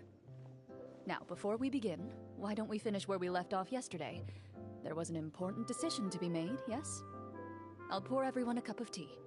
Is that really the most important part, though, Clarion? Paimon's more concerned about our current surroundings. Heavy walls, cold railings, dim lights. This is obviously supposed to be a prison. I admire the work put into the set. Still, it's obvious the scriptwriter has never paid a visit to the fortress of Meripede. So the set is going to be a part of the script? Unfortunately, that is something I can neither confirm nor deny. Anyone think Clarion's smile is starting to look kinda scary? Well, whatever happens, we'll just have to push on. But first, we should really figure out what to do with this treasure. If we're worried about arousing suspicion because of our identity, why don't we give ourselves a different name, just like Cloran's master did? Yeah, it might be Caraca. better to keep a low Aí é profile. osso. As long as we're helping people, it doesn't matter who we are or what we're called. Staring at me won't get you anywhere. Or did you want some more tea? Oh, Paimon's good. Thanks.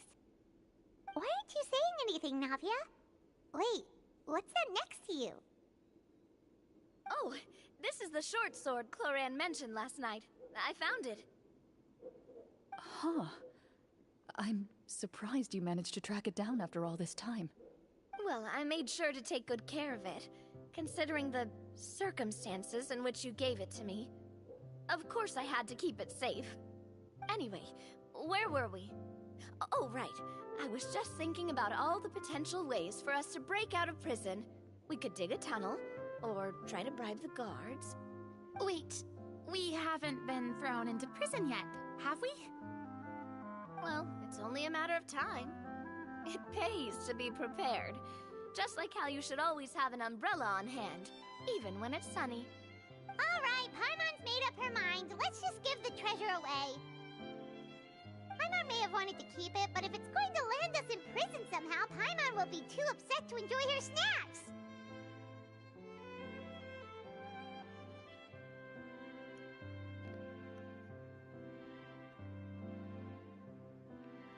So, you've reached an agreement? All right then, we can continue with the story. Oh, and we'll collect all the scattered pieces of treasure on the ground as well. All right. You collect the treasure and make your way back to the capital with your bag of loot in hand.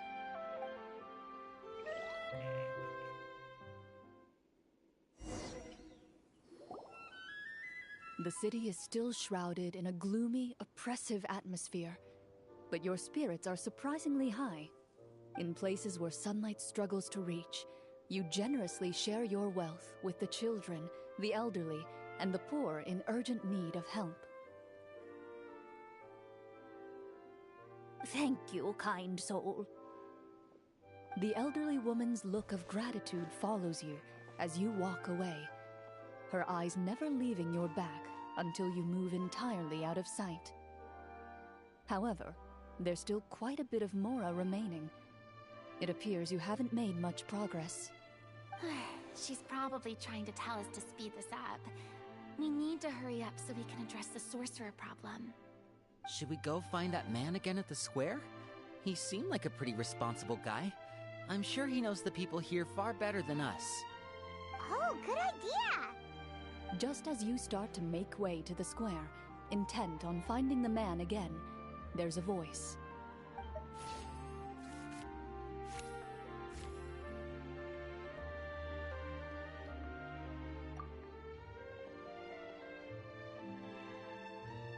Please wait, distinguished guests.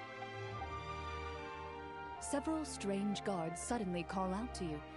They run forward to meet you and proceed to politely pay their respects. Greetings, gentlemen. Are we being invited for afternoon tea? Surely you jest, my lady. That would not be our place. It is His Excellency the King who requests to meet with you. Please come with us.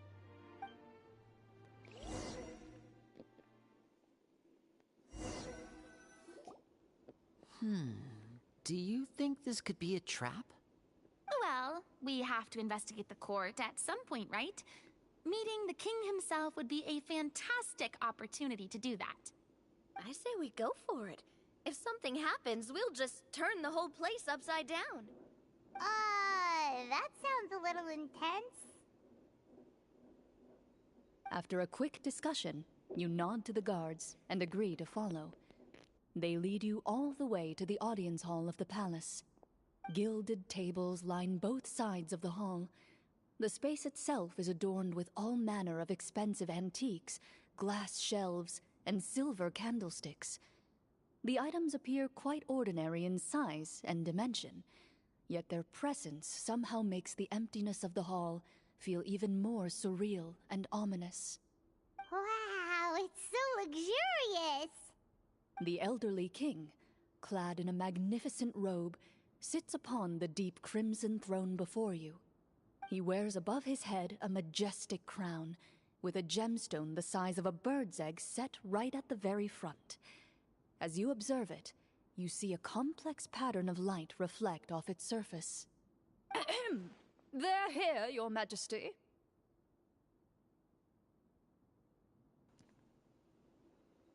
Caraca, o Larigai é fogo, hein, velho?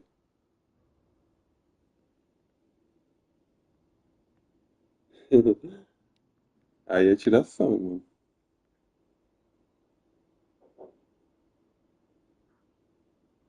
Putz, velho, acho que depois que eu entrei no jogo eu tive que baixar acho que uns 400 mega mesmo, é isso que tu tá falando? Tem mais atualização dentro quando tu entra? Tipo, quando vem aquela parte que a gente vai, tipo, que a câmera vai caminhando em direção a um portal, ali eu tive que baixar mais 400 mega ainda, acho que foi isso. A man dressed in dark clothes, likely a minister, shields his mouth with his hands and bends down to whisper a few words to the king. After a moment, he lowers his hands and stands back up. His gaze shifts to fixate on your group, but he does not move from his place at the king's side. The king does not appear entirely aware of his surroundings. The man by his side, though. We should keep a close eye on him. The king remains still and says nothing. The minister is the one who speaks. Esteemed guests, allow me to thank you for coming to our faraway kingdom. Unfortunately, His Majesty the King finds himself quite exhausted from work. So please allow me, his Prime Minister, to welcome you in his stead.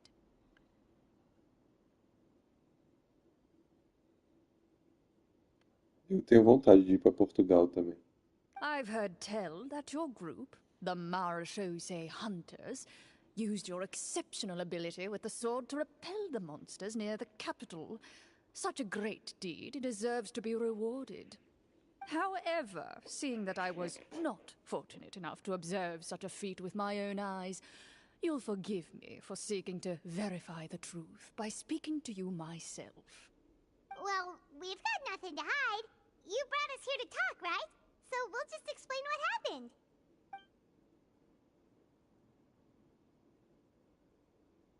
The golem's blades were so powerful, they could cut down trees in a single swipe. It took a lot of effort to defeat them, even for trained swordsmen like us. Well, that was enough details, right? Believe us now? Your account does indeed match those of the survivors. Since you were the ones who defeated the monsters, that must mean you are also in possession of the treasure they stole?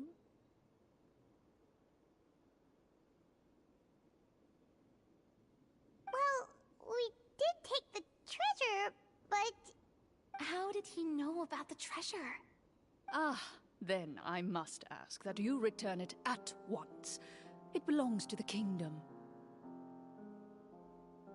Wait, but didn't you just say that our great deed deserved a reward? Shouldn't the treasure be considered a part of that? Yes, that was indeed what I said. But you seem to have forgotten a very important distinction. Only that which is freely given by the king can be considered a reward. Taking the rightful wealth of a kingdom without said permission, on the other hand, is a crime. But that's completely unreasonable. Yeah, that makes no sense! If it weren't for us, the treasure would still be buried underground somewhere! Maybe so, yet the fact remains. You tried to dispose of the treasure without reporting it to the court and without receiving permission, yes?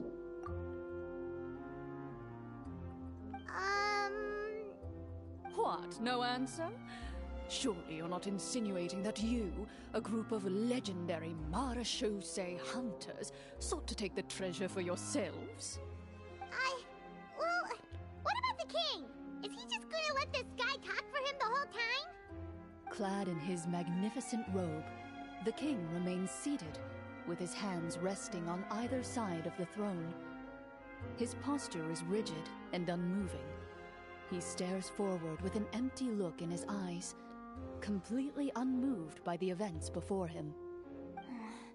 From the look of things, could the Prime Minister be the evil sorcerer?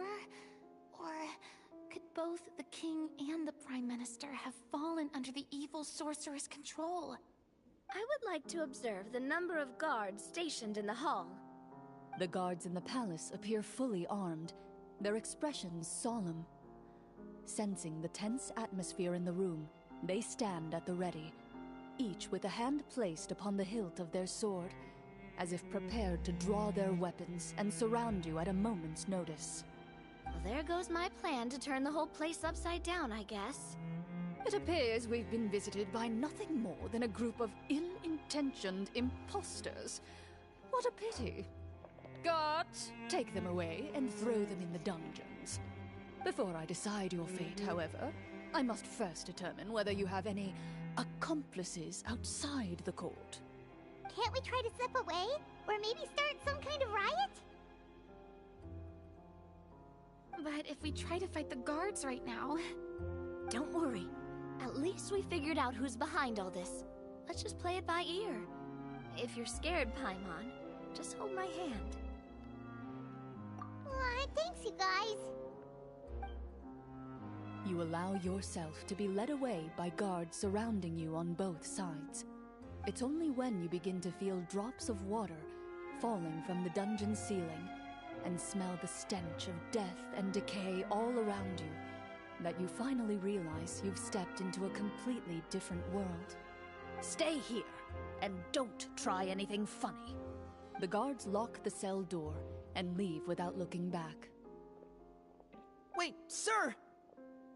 Your voice echoes through the dark hall, but the only response you receive is the sound of water dripping from the ceiling. No! What should we do now? Carve out a new path of fate with our own two hands, of course. I draw my weapon. You reach toward your waist, but find nothing there. You now recall that your weapons were confiscated before the guards locked you in the cell. The bag of treasure along with them. What about that knife I hid in my boot? When did you hide it in there? When I was thinking about digging a tunnel. Rejected. You failed to inform the GM of this course of action. Moreover, the guards would have conducted a thorough search before throwing you in prison. And the keys to the cell aren't anywhere to be seen? Correct. You don't even feel a lock hole on the cell door. Oh, well, there goes all our plans. Indeed. Huh? Why are you the one saying indeed? Because that statement holds true for me as well. This is where the script ends. What? But that's a terrible ending! Generally speaking, this should be the point where the scriptwriter gives the players some kind of hint, or gives the GM some kind of code for how to move forward. I mean, maybe they just really wanted us to be immersed in the feeling of being in prison? Like, they'll only show us the way out once we've grown truly and utterly desperate? That is a possibility. If only there were desserts and tea in real prison. Oh, wait, guess that's kind of how the Fortress of Meripede works if you're lucky. Oh, before I forget, Navia, the short sword you had with you earlier. I took a closer look, and the craftsmanship doesn't appear to resemble anything from this era. If I remember correctly, that style was last in vogue several hundred years ago. Wait, Cloran said that sword used to belong to her master, right? Does that mean her master has been alive that long? I doubt it. The way she went about things often made her seem childish more than anything. I'd say the sword was most likely an heirloom passed down over time. Hang on. A precious heirloom passed down to you by your master. And you gave it to me just like that? You weren't worried I might lose it? Master left many things to me when she disappeared. There was the sword, an old key, and a good amount of junk she probably just didn't want to take with her. I gave you the sword back then, because I didn't want our friendship to end. Wait, when did this happen exactly? After the duel. Between Mr. Callis and myself. Before that, Clorand would have meals with us and even stay over at the Spina some days. She was on great terms with Papa as well. After the duel, though, there was a period of time where we simply didn't know how to face each other. She entrusted this sword to me, and never came back. We were both sad, and conflicted, and totally overthinking everything as a result. Whenever I looked at this sword, I couldn't help but wonder if Miss Petronia had never introduced us to each other at that picnic. Maybe part of the sadness I was feeling could have been avoided. Back then, it felt like I hadn't just lost a father, but a close friend as well. No one can change the past. The most important thing is that you two found your way back to each other and can enjoy things like this together. Yep, you're right. I'm sorry, you two. I didn't mean to bring up any sad memories. Think nothing of it. No one here is at fault.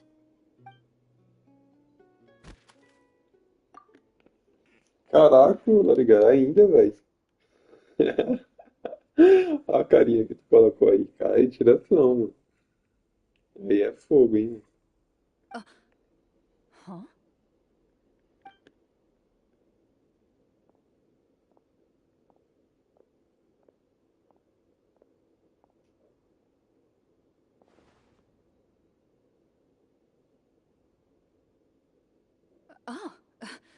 Looks like the next part of our script is here. Perfect timing. The situation was really starting to get desperate. And not just because of the prison thing. From Claren's face, Paimon really can't tell if it's good news or bad news. Water continues to drip from the ceiling. In this lightless dungeon, you lack a reliable way to tell how much time has passed. Eventually, you get used to the unpleasant odor of straw, mold, and rust, and find yourselves alternating between fits of drowsiness and despair. Suddenly, you hear footsteps outside the door. Heads up, everyone. Someone's coming. Gather close, everyone, and keep your voice down.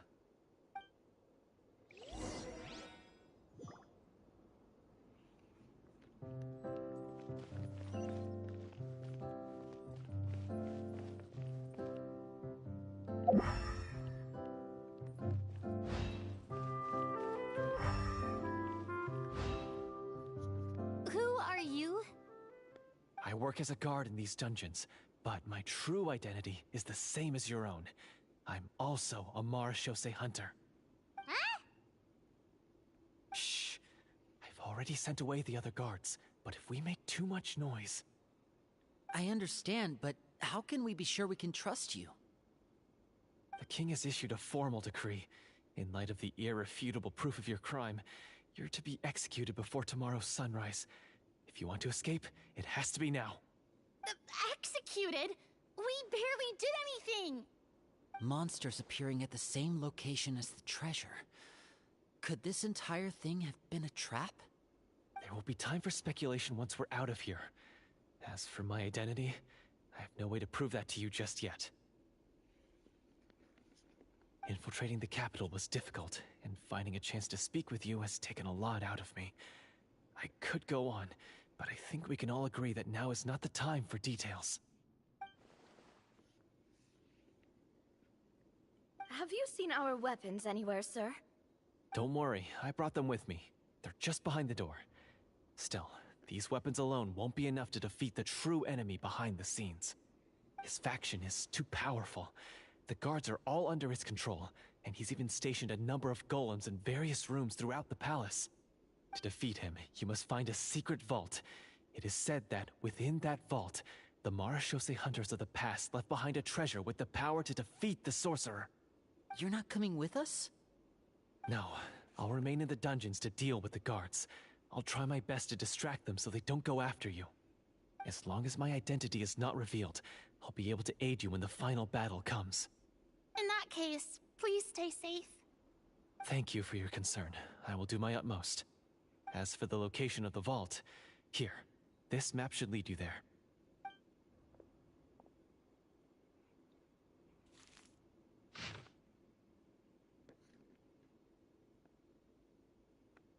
Got it. All right, once I open the door, remember to stick close and refrain from making any noise. I'll lead you out of here as quickly as possible. You now have the chance to restore the honor and legacy of the Marechaussee hunters. So please, get out there and reclaim what's ours. And be sure to exercise caution. With the help of the guard, you successfully escape the dungeons. Your sense of despair and anxiety both seem to fade as you continue your quest.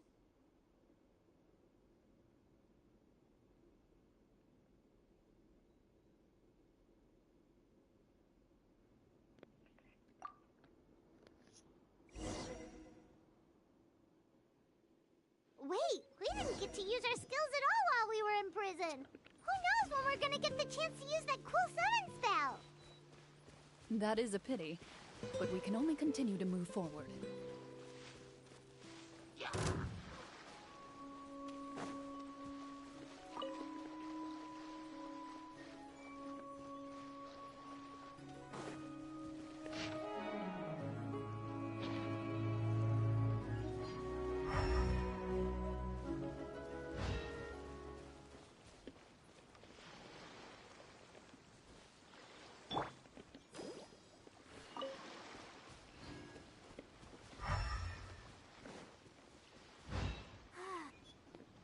This should be the place marked on the map.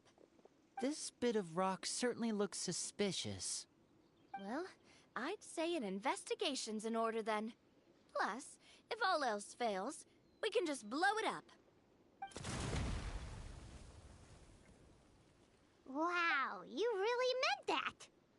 Before you lies a serene stretch of open water, its surface shimmering a brilliant shade of sapphire blue. Well, guess this means Aí, it's time for a tá que swim! fim, hein, velho?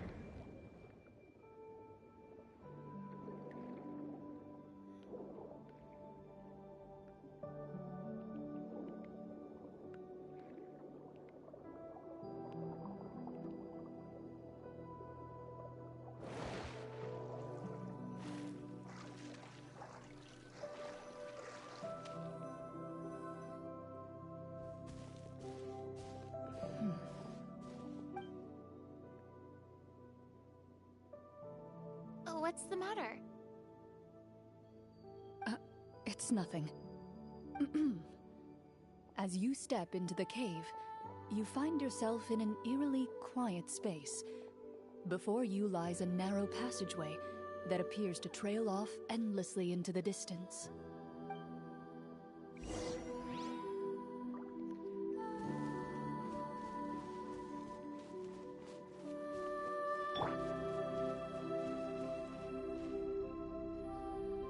Wow, this must treasure is hidden? But this door is blocking our Falei pra tu. way in. Huh. It almost looks like it's been here for quite some time. I've got to hand it to the tabletop troupe. They really went all out with the props. Huh. What have we got down here? A kind of mechanism connected to the door? Ah, it looks like we might have to arrange it into a certain pattern. A pattern on a stone door. That's something Master mentioned before. Is something wrong, Clarant? After a long, difficult journey, you finally arrive at the location indicated by your map. It appears to be an ancient site of some sort, where treasure likely awaits. Your surroundings are exceedingly quiet and serene, as if the secret that slumbers here has never once been disturbed. If you listen closely, you can almost convince yourself you can hear the sound of its calm, gentle breathing. That description makes Paimon feel kinda bad for disturbing this place. We're doing this for the sake of the people, to free them from the evil sorcerer. I say it's time for this treasure to once again see the light of day. Linny's right. We need to keep going. The future of the kingdom depends on it. The next part of the story requires us to solve the puzzle, right? Let's start exploring the area. Yes, that should be fine. Something feels off about all this. Guess I'll just have to improvise.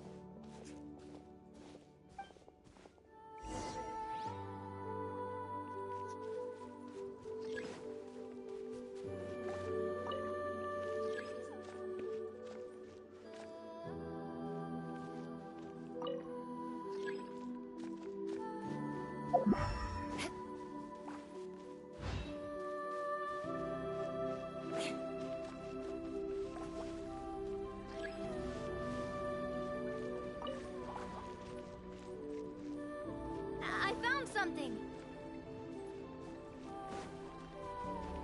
Found something here, too.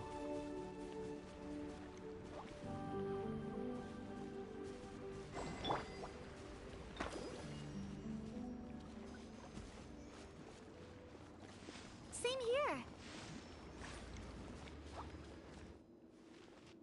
Let the show begin.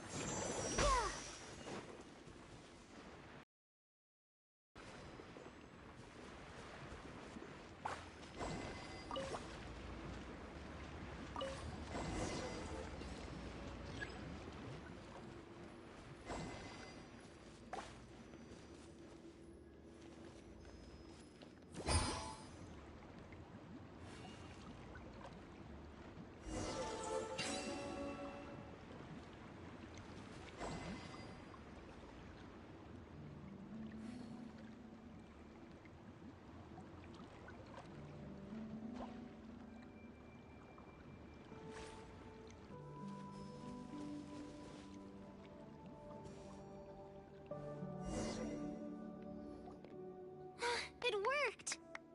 Something just appeared. Some kind of new mechanism, maybe?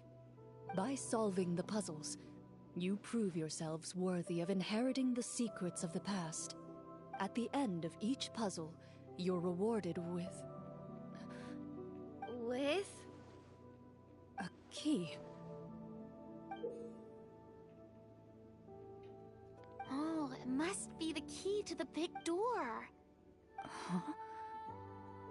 This is one of the Marechaussee Hunter keys that are passed down from generation to generation. It looks just like the one Master passed down to me.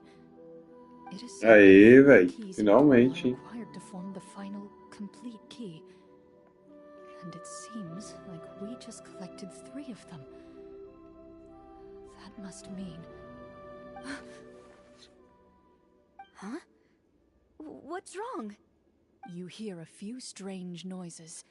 Suddenly, all the torches in the ruin go out at once. Huh? What's going on? Did we fall into another trap? For the sake of immersion, please close your eyes, everyone. Without the torches, the space is now completely dark. and you cannot see anything.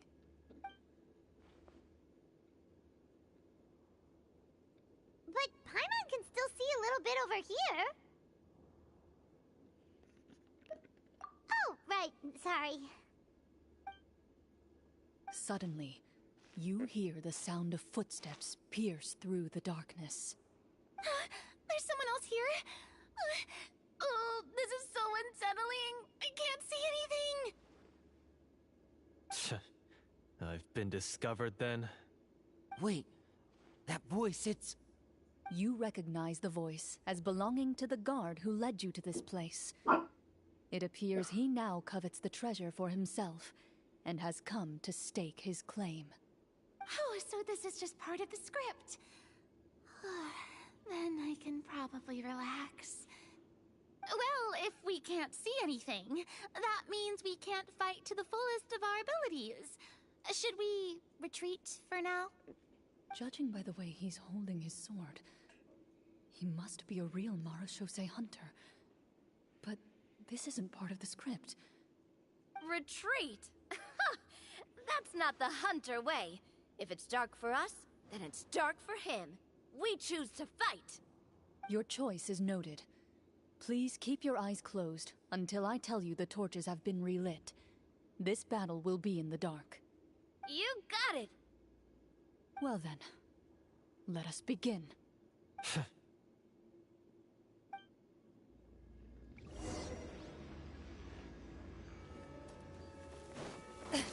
Into the shadows. I'd like to try to hit him with my sword. Your strike is successful. Ha! You're facing it. Is he still standing? Goodness, he sure Is it over? Can we open our eyes now? The enemy is strong and relentless, but the battle is nearing its end. The torches have not been relit. What about now? Final strike. Ha!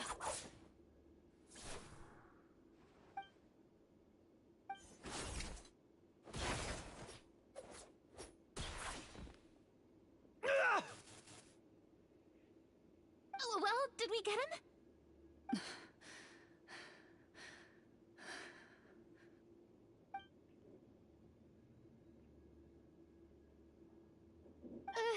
Glorian? Warm fire flickers across the walls once more. Your vision is now clear. In an impressive display of courage, the four of you successfully defeat the uninvited guest. That look in his eyes. It's like he became an entirely different person as soon as I defeated him. Huh? Mr. Florian? Oh, wait. We're supposed to be role-playing. I should stay in character. Speak your name, guard. Why did you lead us here just to betray us? Is this treasure really more important to you than bringing peace to the kingdom? What kingdom? What peace?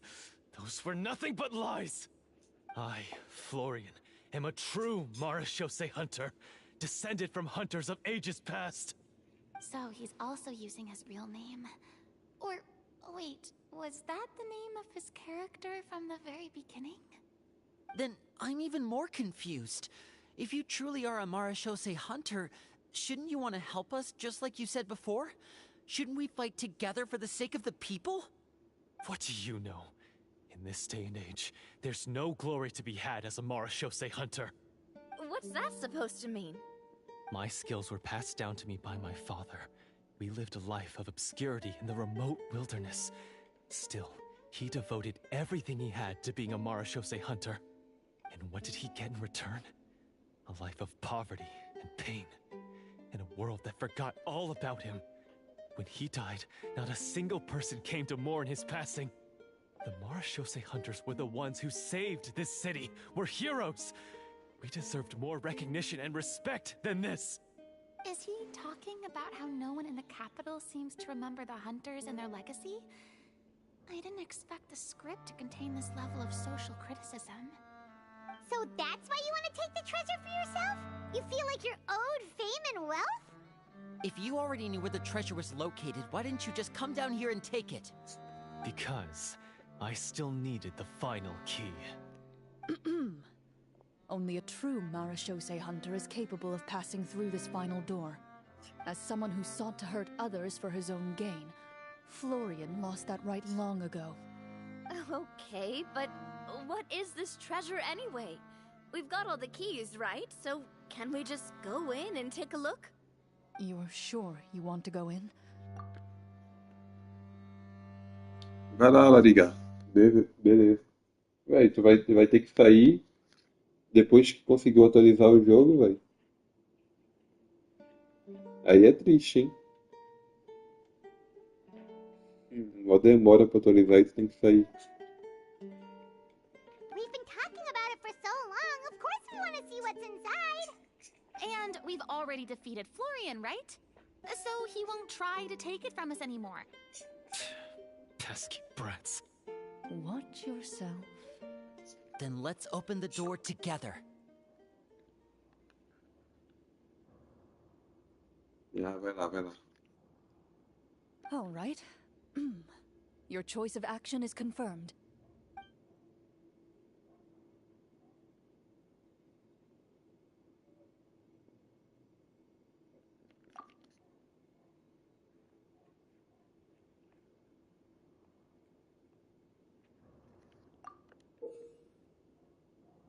Before you, the door to the treasure, sealed and undisturbed for more than 100 years, finally swings open. You hear the shrill wail of the door hinge as it rotates for the first time after years of disuse, almost like a sleeping giant letting out an extended yawn. You get the impression that the secrets buried behind this door might be just as heavy as the sound you just heard. It's open! Come on, let's go in! Paimon wants to see what's inside! Ooh, me too! Ugh, uncovering hidden treasure is the most exciting part of adventuring. What do we have here? Uh-huh. A stone tablet? And some shabby weapons? You call this a treasure vault? Looks more like an abandoned warehouse. Maybe the troop ran out of budget at the end? They provided a super immersive experience at the beginning only to drop the ball at the most important part. They could have at least filled this place with cardboard mora or something. Wait, I get it now. Paimon, this is the real Marashose Hunter treasure. Huh? This is it? The Marashose Hunter treasure is just a stone slab and some broken swords? I can't believe it. I refuse to believe it! Whoa, are you okay? The Marashose hunter before you appears to suffer a serious mental breakdown. He needs to leave the room for a moment to collect himself. One of you seems to understand the significance of the treasure already. If the rest of you wish to follow suit, you may remain here in the meantime and explore your surroundings.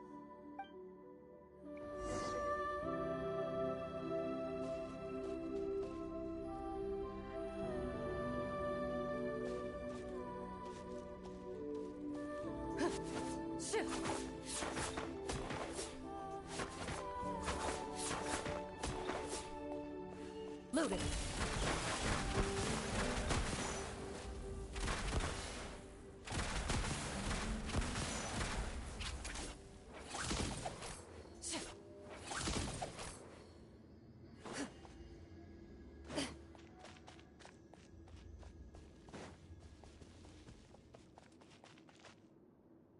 What is the treasure supposed to be?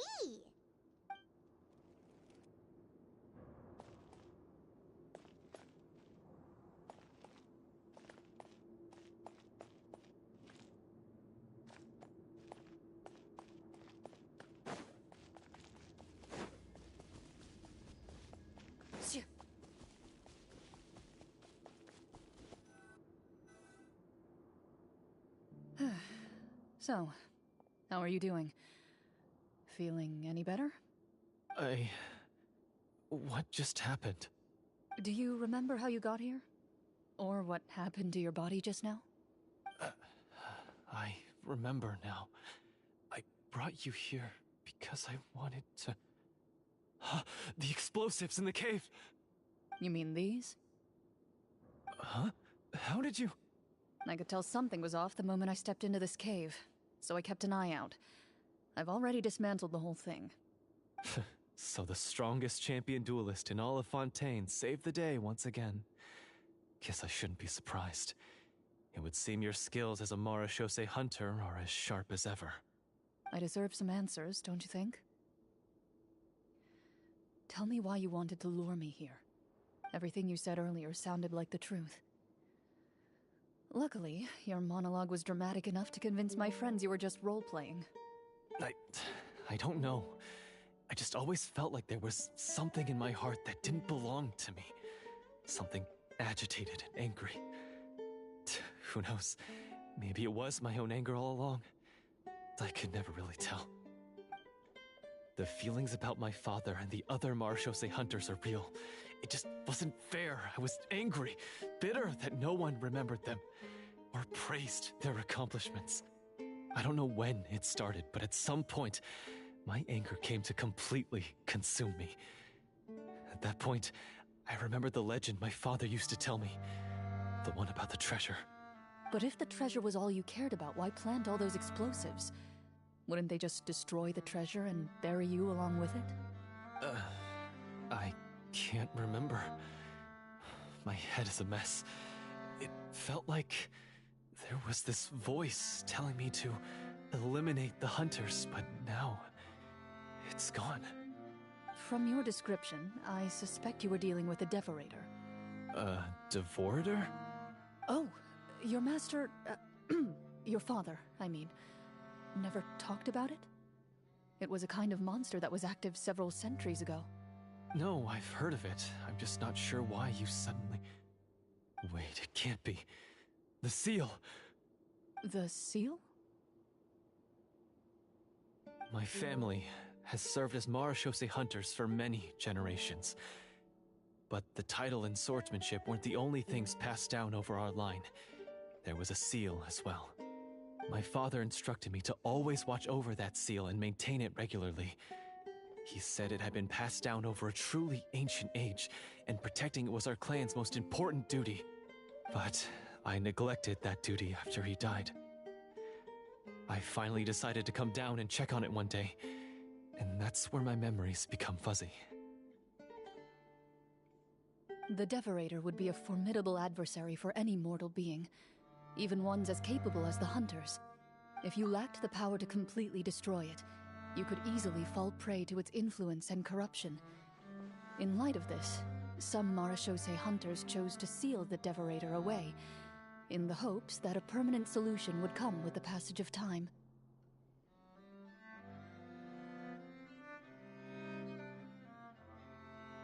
I heard it has the power to amplify the obsessions and desires in people's hearts, to the point where they overtake you entirely. It would seem I'm not just lacking in skill with a blade, but in mental fortitude as well. And yet, you were able to retrieve 3 of the 4 keys. If I remember correctly, each was entrusted to a respected and capable hunter. How did you manage it? One of them belonged to my father. The second I stole from a different hunter. And the third... was one that I snatched while the person was on the way home from the tavern. I nearly died in that alley. I know just how strong you are. It's as clear as day to everyone in Fontaine. I observed you from dusk to dawn, but could never find any opportunity to sneak up on you. I never even saw you drink a single glass of liquor.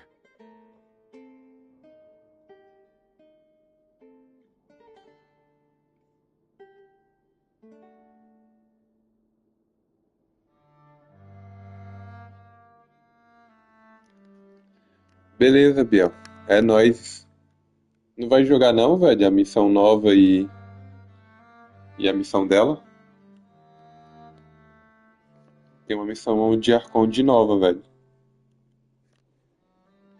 Continuação da outra parte lá do Calibé. Tá da hora, velho. Eu gostei. The only way I could think to obtain that last key was to lure you here using your hobby, and then... Oh, I get it now. That monster, it wanted to bury you here alongside the treasure. I won't comment on anything else, but the script Ah, was beleza. good. Fechou então. Well, I did pour my heart and Vai soul lá, vai into lá. it. Se adianta aí. Stories my father used to tell me about the glory of the heroic Marashose hunters and how they came to be forgotten. It's more than just a story. Huh? You're proud to be a hunter. You're still holding onto that part of yourself, no matter how small. I have done so many despicable things. I have nothing to be proud of. Then explain the purpose of the evil sorcerer in your story. Huh? Isn't he the true antagonist? The one who sought nothing but his own gain, and used the people as pawns to attain it? In your heart of hearts, he was the one you truly wanted to defeat. But I've already tainted my sword. I no longer have any right to... Wake up, Florian. Remember how you introduced yourself earlier. Do you really think the hunters acted out of a desire for honor and glory? Or to be loved and acknowledged by the people? What did your father teach you about our order?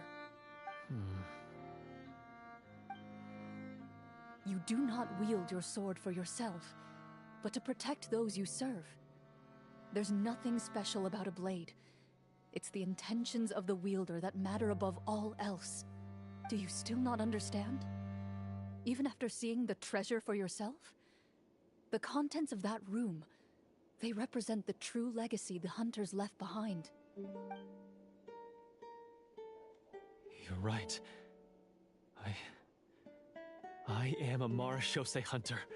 It's time for me to redeem, no, to finally serve the people I vowed to protect all along. I wouldn't be so quick to push aside the need for redemption. I know. That's a charge I won't bother to defend myself against. Good. Then, come with me, and help me see the script through to the end. Huh? See the script through to the end? But there's no more script left. Never finished it, huh?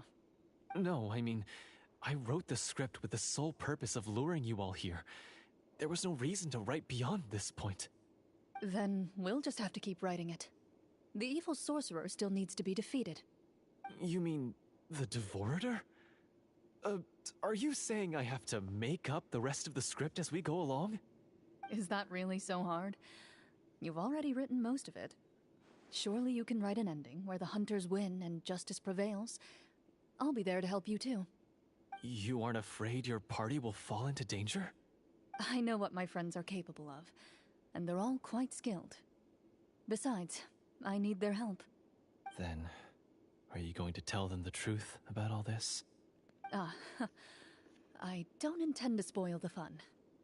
Sometimes, protecting dreams and fantasies is more important than exposing the truth. Don't you think?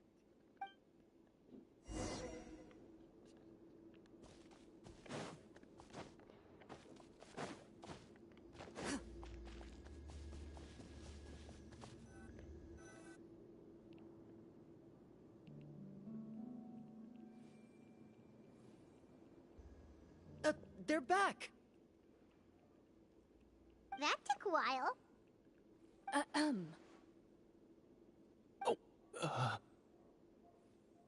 Ahem! My fellow Marashose hunters, please forgive me, for I have sinned. Tone it down. Sorry. After crossing swords with you and witnessing your courage in battle, I've rediscovered my true self and regained my pride as a Marashose hunter. Oh, do I smell a redemption arc? I confess, I was brainwashed by the evil sorcerer. He asked me to lure you here so he could bury you in this cave. That little... Wait, you're saying all of that wasn't you, but the evil sorcerer? That's right. He's adept at manipulating the hearts and minds of the people. I fell under his influence because I did not possess a strong enough sense of will. Huh. And how are you going to prove that you're a changed man? We're not going to fall for the same trap twice. To be perfectly honest, I only came to my senses after seeing the treasure. It reminded me of my father's past teachings. The treasure was actually... The names of all the Marashose hunters from ages past and their weapons? Wait, you already know? Of course. Don't underestimate a veteran role player's exploration skills.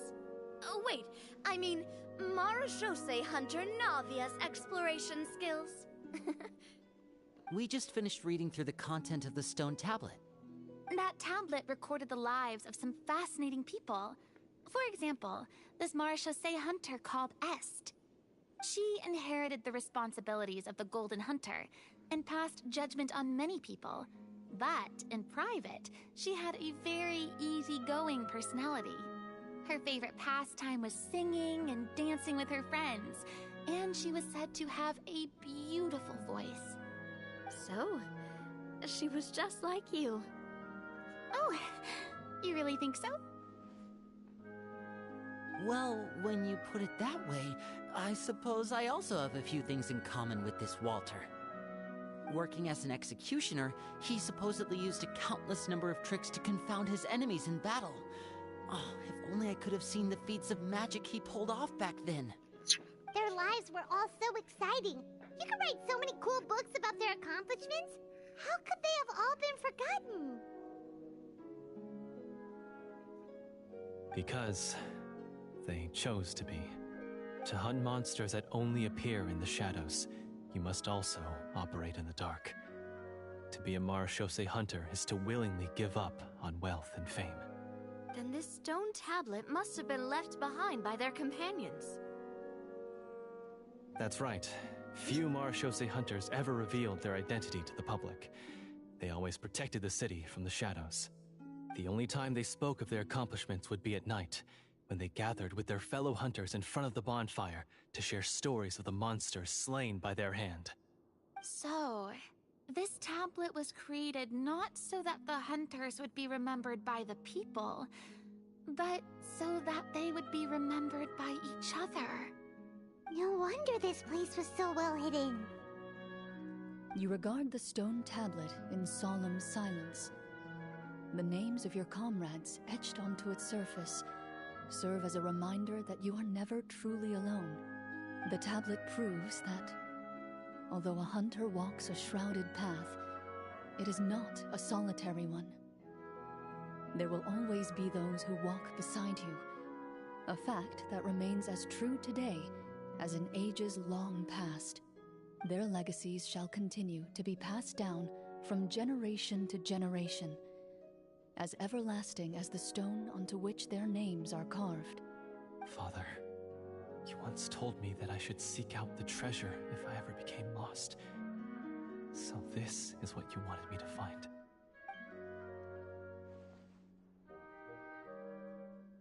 Thank you, my friend. You are very kind. I implore you, everyone, please give me a chance to make up for all I've done. Allow me to fight alongside you and defeat the evil sorcerer that threatens the peace and prosperity of everyone in this kingdom. Well, I say we let you join. Sounds good to me too. Everyone makes mistakes. What matters is what you do to make up for them. I have no objections, but... Mr. Florian, do you even know how to defeat the evil sorcerer?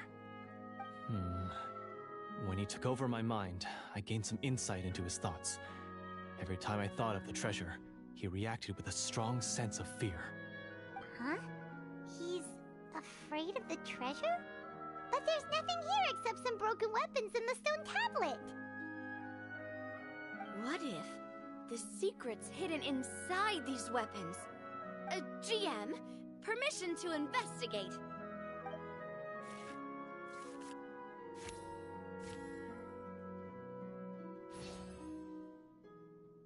At first glance, the weapons appear absolutely ordinary.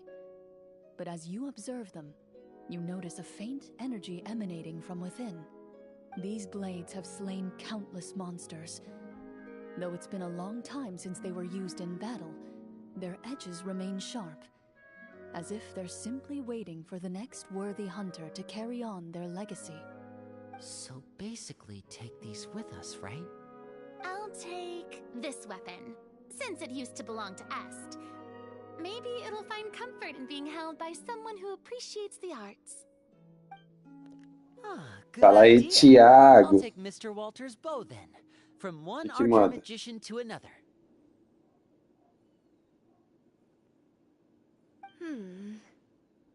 Paimon's gonna pick a cool weapon too!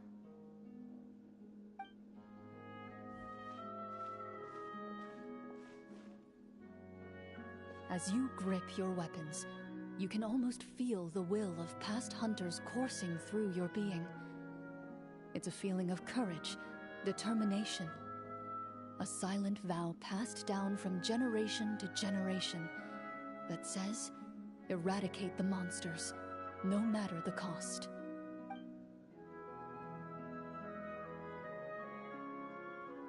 Mr. Florian, do you know where to find the evil sorcerer? I was able to see his surroundings when our minds were connected. I believe he's currently hiding out at the church in the kingdom. We must be extremely careful. He's spent so long living among monsters that he's now taken the form of one. He will not be easily defeated. Then why don't we explore some more and try to find some higher level gear? We don't want to just fight him and lose, right? Oh, No, we have to strike now. He was greatly weakened when I managed to break out of his control. If we let him rest, he might have time to escape. I agree with Mr. Florian. We've got to act while we have the advantage. Don't forget, the people of the capital are counting on us. Yeah, now that we've got a plan, there's no point in waiting. The longer this drags on, the worse it will be for everybody. Yes, that's what's called... Yes, that's exactly right. Alright, you've persuaded Paimon. Mr. Florian, please, lead the way. Of course. Follow me. He had to set up so many scenes today, and now he has to join in for this last part. I really don't envy his job. Finally, you decide to slay the evil sorcerer and bring peace back to the kingdom once and for all. As you walk away, you feel the gaze of the stone tablet at your back, as if all the hunters of the past are wishing you success in the battle ahead and awaiting your triumphant return.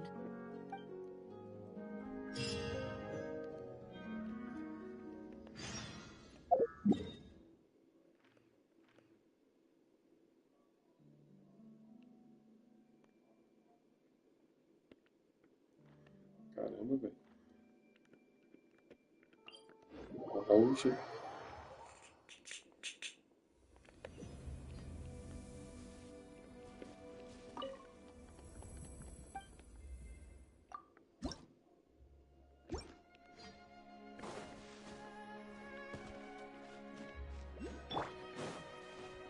More speed.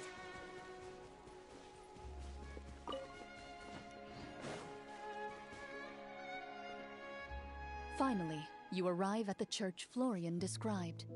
As you approach, an ominous aura surrounds you. You get the sense that your enemy is close at hand.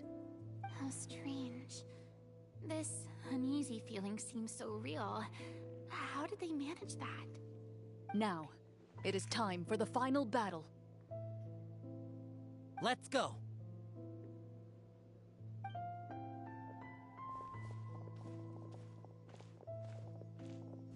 Florian, wait. What's wrong? I think you should wait outside. You've already been corrupted by the Devorator once. It could easily re-enter your mind and take control of your body. I don't think it's a good idea for you to be this close. If it corrupts you again, it's possible you might take on a new form entirely. That's exactly why I have to go. Why I should be at the very front. You mean... Yes. I intend to lure it into my body. That's too risky.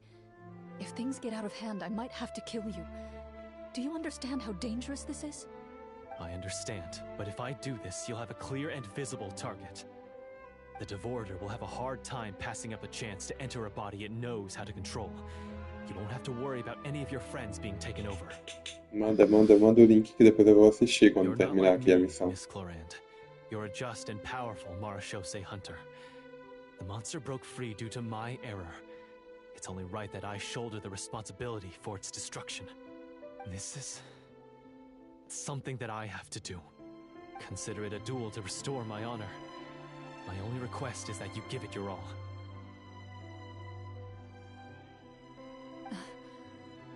I understand. Then, as a champion duelist, I hereby accept your request for a duel, and extend to you my most sincere regards. Thank you. The battle is now upon us. Let the Devorator once again tremble under the blade of the Marashose hunters.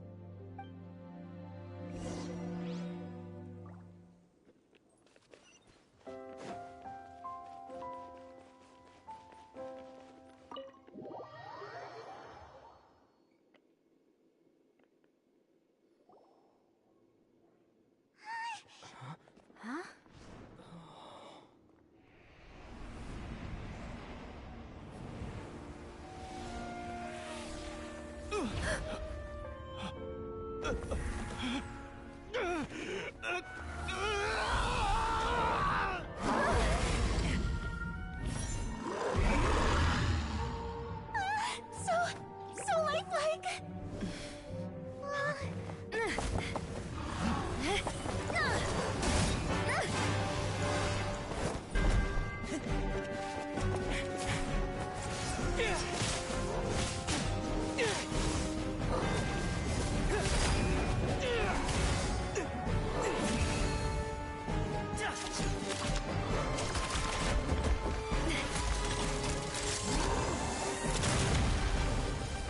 Tá, pô.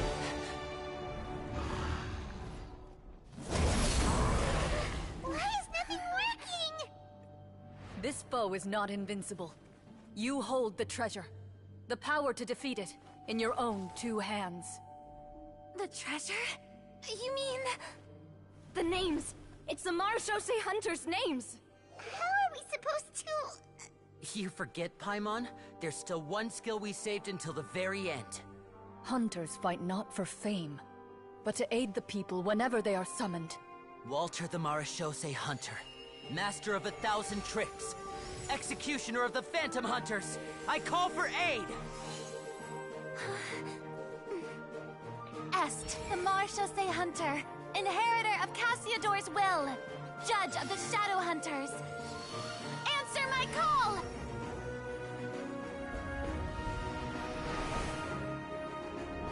Petronia, protector of justice and order. The hunter I respect the most. Thank you for saving my friend, the best one I'll ever know. Please, lend us your strength!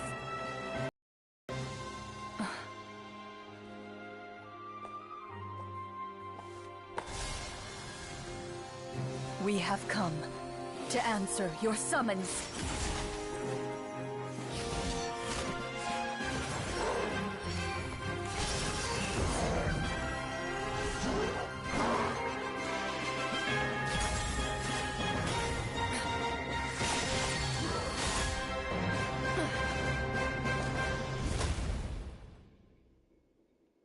And so, the monsters were eradicated, and the sorcerer was defeated. Peace soon returned to the capital.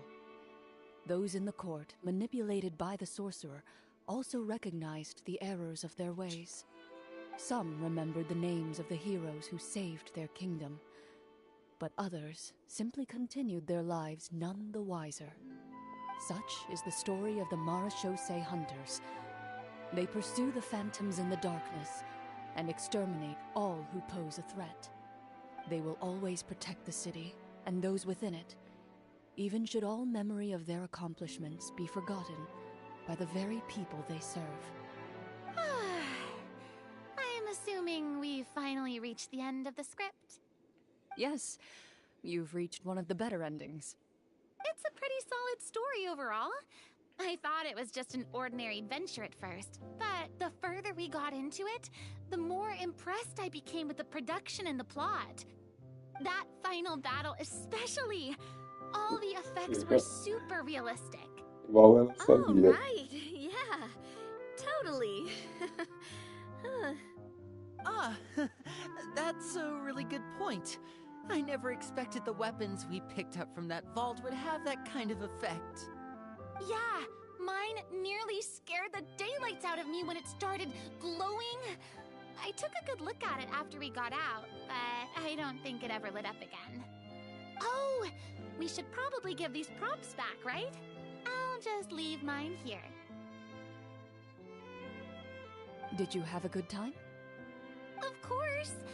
Let me know if another script like this comes around. Sure, no problem. Then I'll head back for now. I think I need some time to fully digest everything that just happened. Once Mr. Florian is awake, please pass on my regards to him.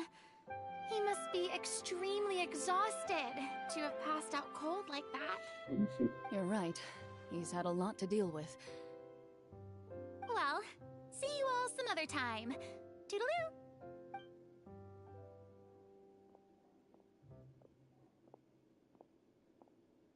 Okay, so, can I ask now? I think it should be fine, yeah. What in the world was going on back there? So you saw through all of that? That time in the cave when you told us to close our eyes, it'd be weirder if we didn't notice anything. I was dying of curiosity the entire time. I mean, you did a pretty bang-up job of pretending nothing had gone wrong. Farina actually looked like she thought all of it was planned. Guess none of us wanted to be the one to break the illusion. What are you all talking about? Oh, wait. Don't tell me Paimon never... Oh, this is all my fault. It's not too late to cover your ears. Here, Paimon, I'll do it for you. Bit late for that, don't you think? Agora é a hora, hein, You're Larigar. saying Agora everything vai. that happened back there wasn't actually part of the script? It's probably more accurate to say this was never a real scripted story to begin with. What? So loud. My head. Aí sim. Hey, you! Get up right now and explain yourself! No shaking, please! Oh, my head.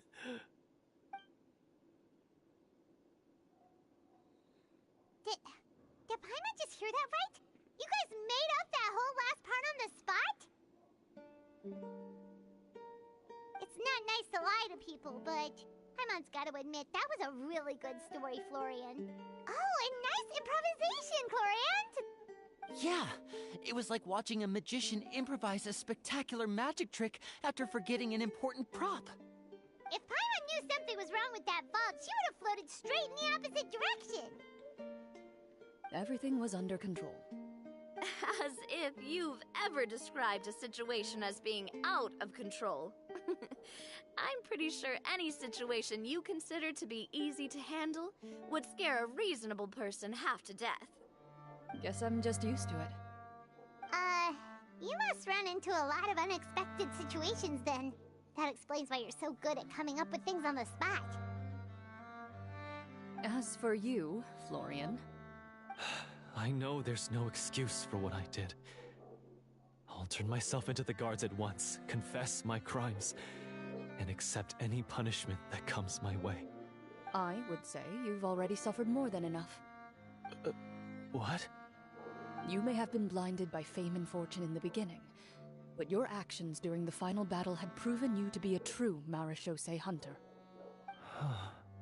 You'll be far more used to the city above ground than below. Your job as a hunter is more important. But... Of course, you'll still need to take the keys and pay a personal visit to the 2 hunters you wronged. Prepare to accept any terms they give you as well. Yes, of course. As far as I'm concerned, though, your showing in the duel was enough to prove your honor. Then I'll do exactly as you said. I'll go return those 2 keys right now. Thank you so much, everyone. I'll do my best to prove myself worthy of the second chance you've given me. I swear this on my name and honor as a Marashose hunter. Until we meet again, everyone. E aí, avisa se conseguiu largar. Eu dei 20 tiros e peguei só o Toma e o Bennett. Speaking of Marashose hunters, what should we do about the treasure in that cave? Leave it be. Are you sure? We could show it to people, make it so that the hunters are remembered. Don't you want that? No. Every name on that tablet made the same choice. All hunters know what the path entails. I am no exception. My identity as a Marashose hunter is not something I need people to remember. I wish only to be recognized as a champion duelist. Nothing more. That's certainly very different from the path of a magician. Still, I admire your decision. Wait! Paimon just remembered something. If there were no special effects involved, why did our weapons begin to glow during the battle? That's because the Marashose hunters of ages past would often imbue their weapons with special enchantments to suppress the monsters. Whenever a monster was nearby, their weapons would start to glow. Oh, so that's why they had an effect on that guy near the end. I really thought the summons were doing all the work. Well, I'm sure the summons were a part of it too. Oh? How so?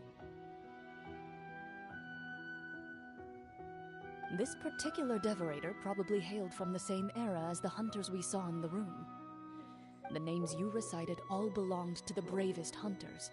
Countless monsters fell to their blades. That's likely why the Devorator visibly reacted when you said them out loud. Aí sim, hein, velho. Queria eu ter essa sorte. Querer um e já vir logo de cara, velho. Navia. Lá no Honkai tem hora que falta só ídolo de um personagem, vem os outros dois e não vem o que eu quero. I meant what I said. I mean, it was true to my character, so yeah, I'm glad you heard it. Just don't make me repeat myself.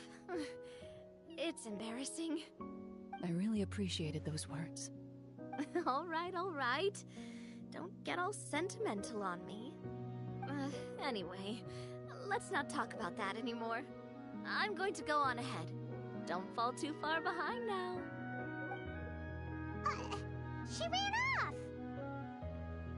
I should probably head back as well. This story was truly incredible. I might have to spend the whole night telling my siblings all about it. Goodbye.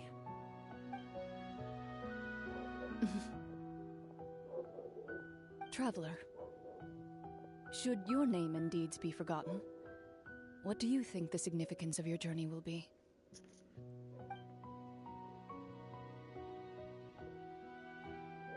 I suppose the significance would be the journey itself and the world we helped create. There's still value in the time I shared with everyone here. Things we were able to accomplish, even if no one remembers them. A great answer. I'll remember it. Me? The Marashose hunter says nothing in response to that question. Perhaps her answer lies in her silence. An unspoken vow left to echo through the night. The path she walks needs no explanation.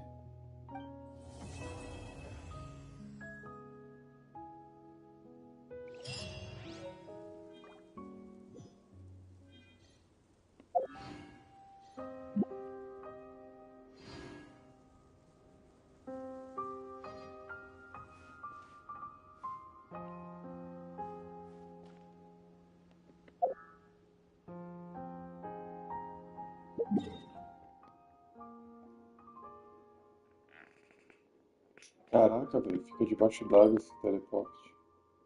Ah não, é uma caverna gigante. A entrada é lá do outro lado. Knights and aristocrats share the same cultural heritage.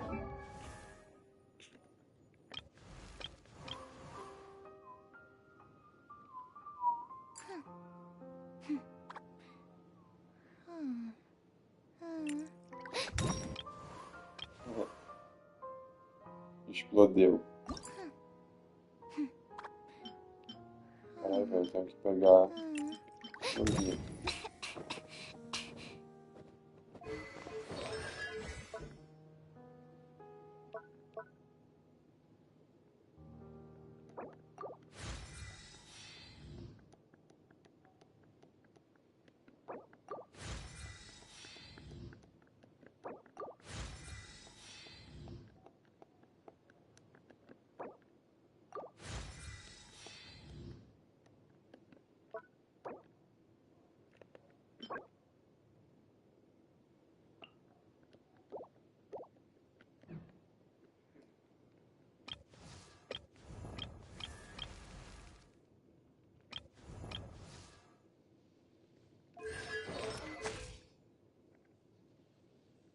I created another universe and founded paradise.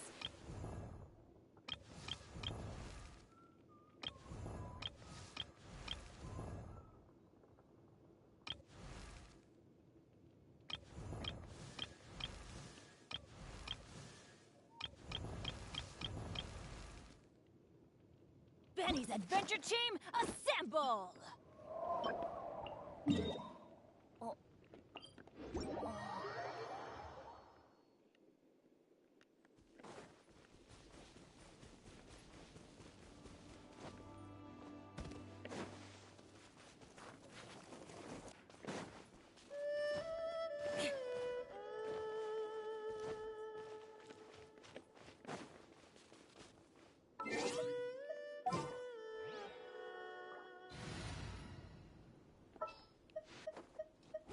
Just sharpen my...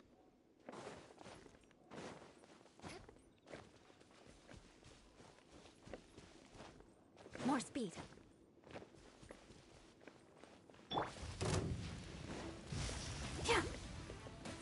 Hi. Oh. Huh. Oh. Hi. I'll protect us. Try not to enjoy this. Beg for mercy. Eat this! Bubba, get them! Crush! Good grief! Shudder! Freeze to the core! Beg for mercy.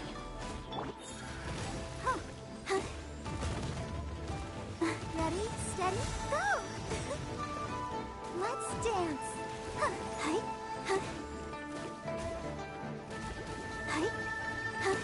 Yeah. Hi.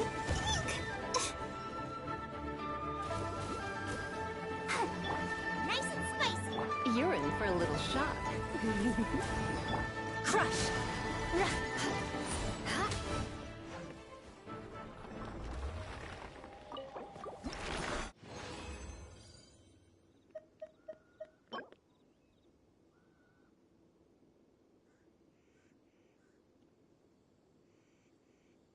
Legal, velho. Vi uma taxa crítica. Fica legal esse depois, hein? Deixa aí pra mim ver.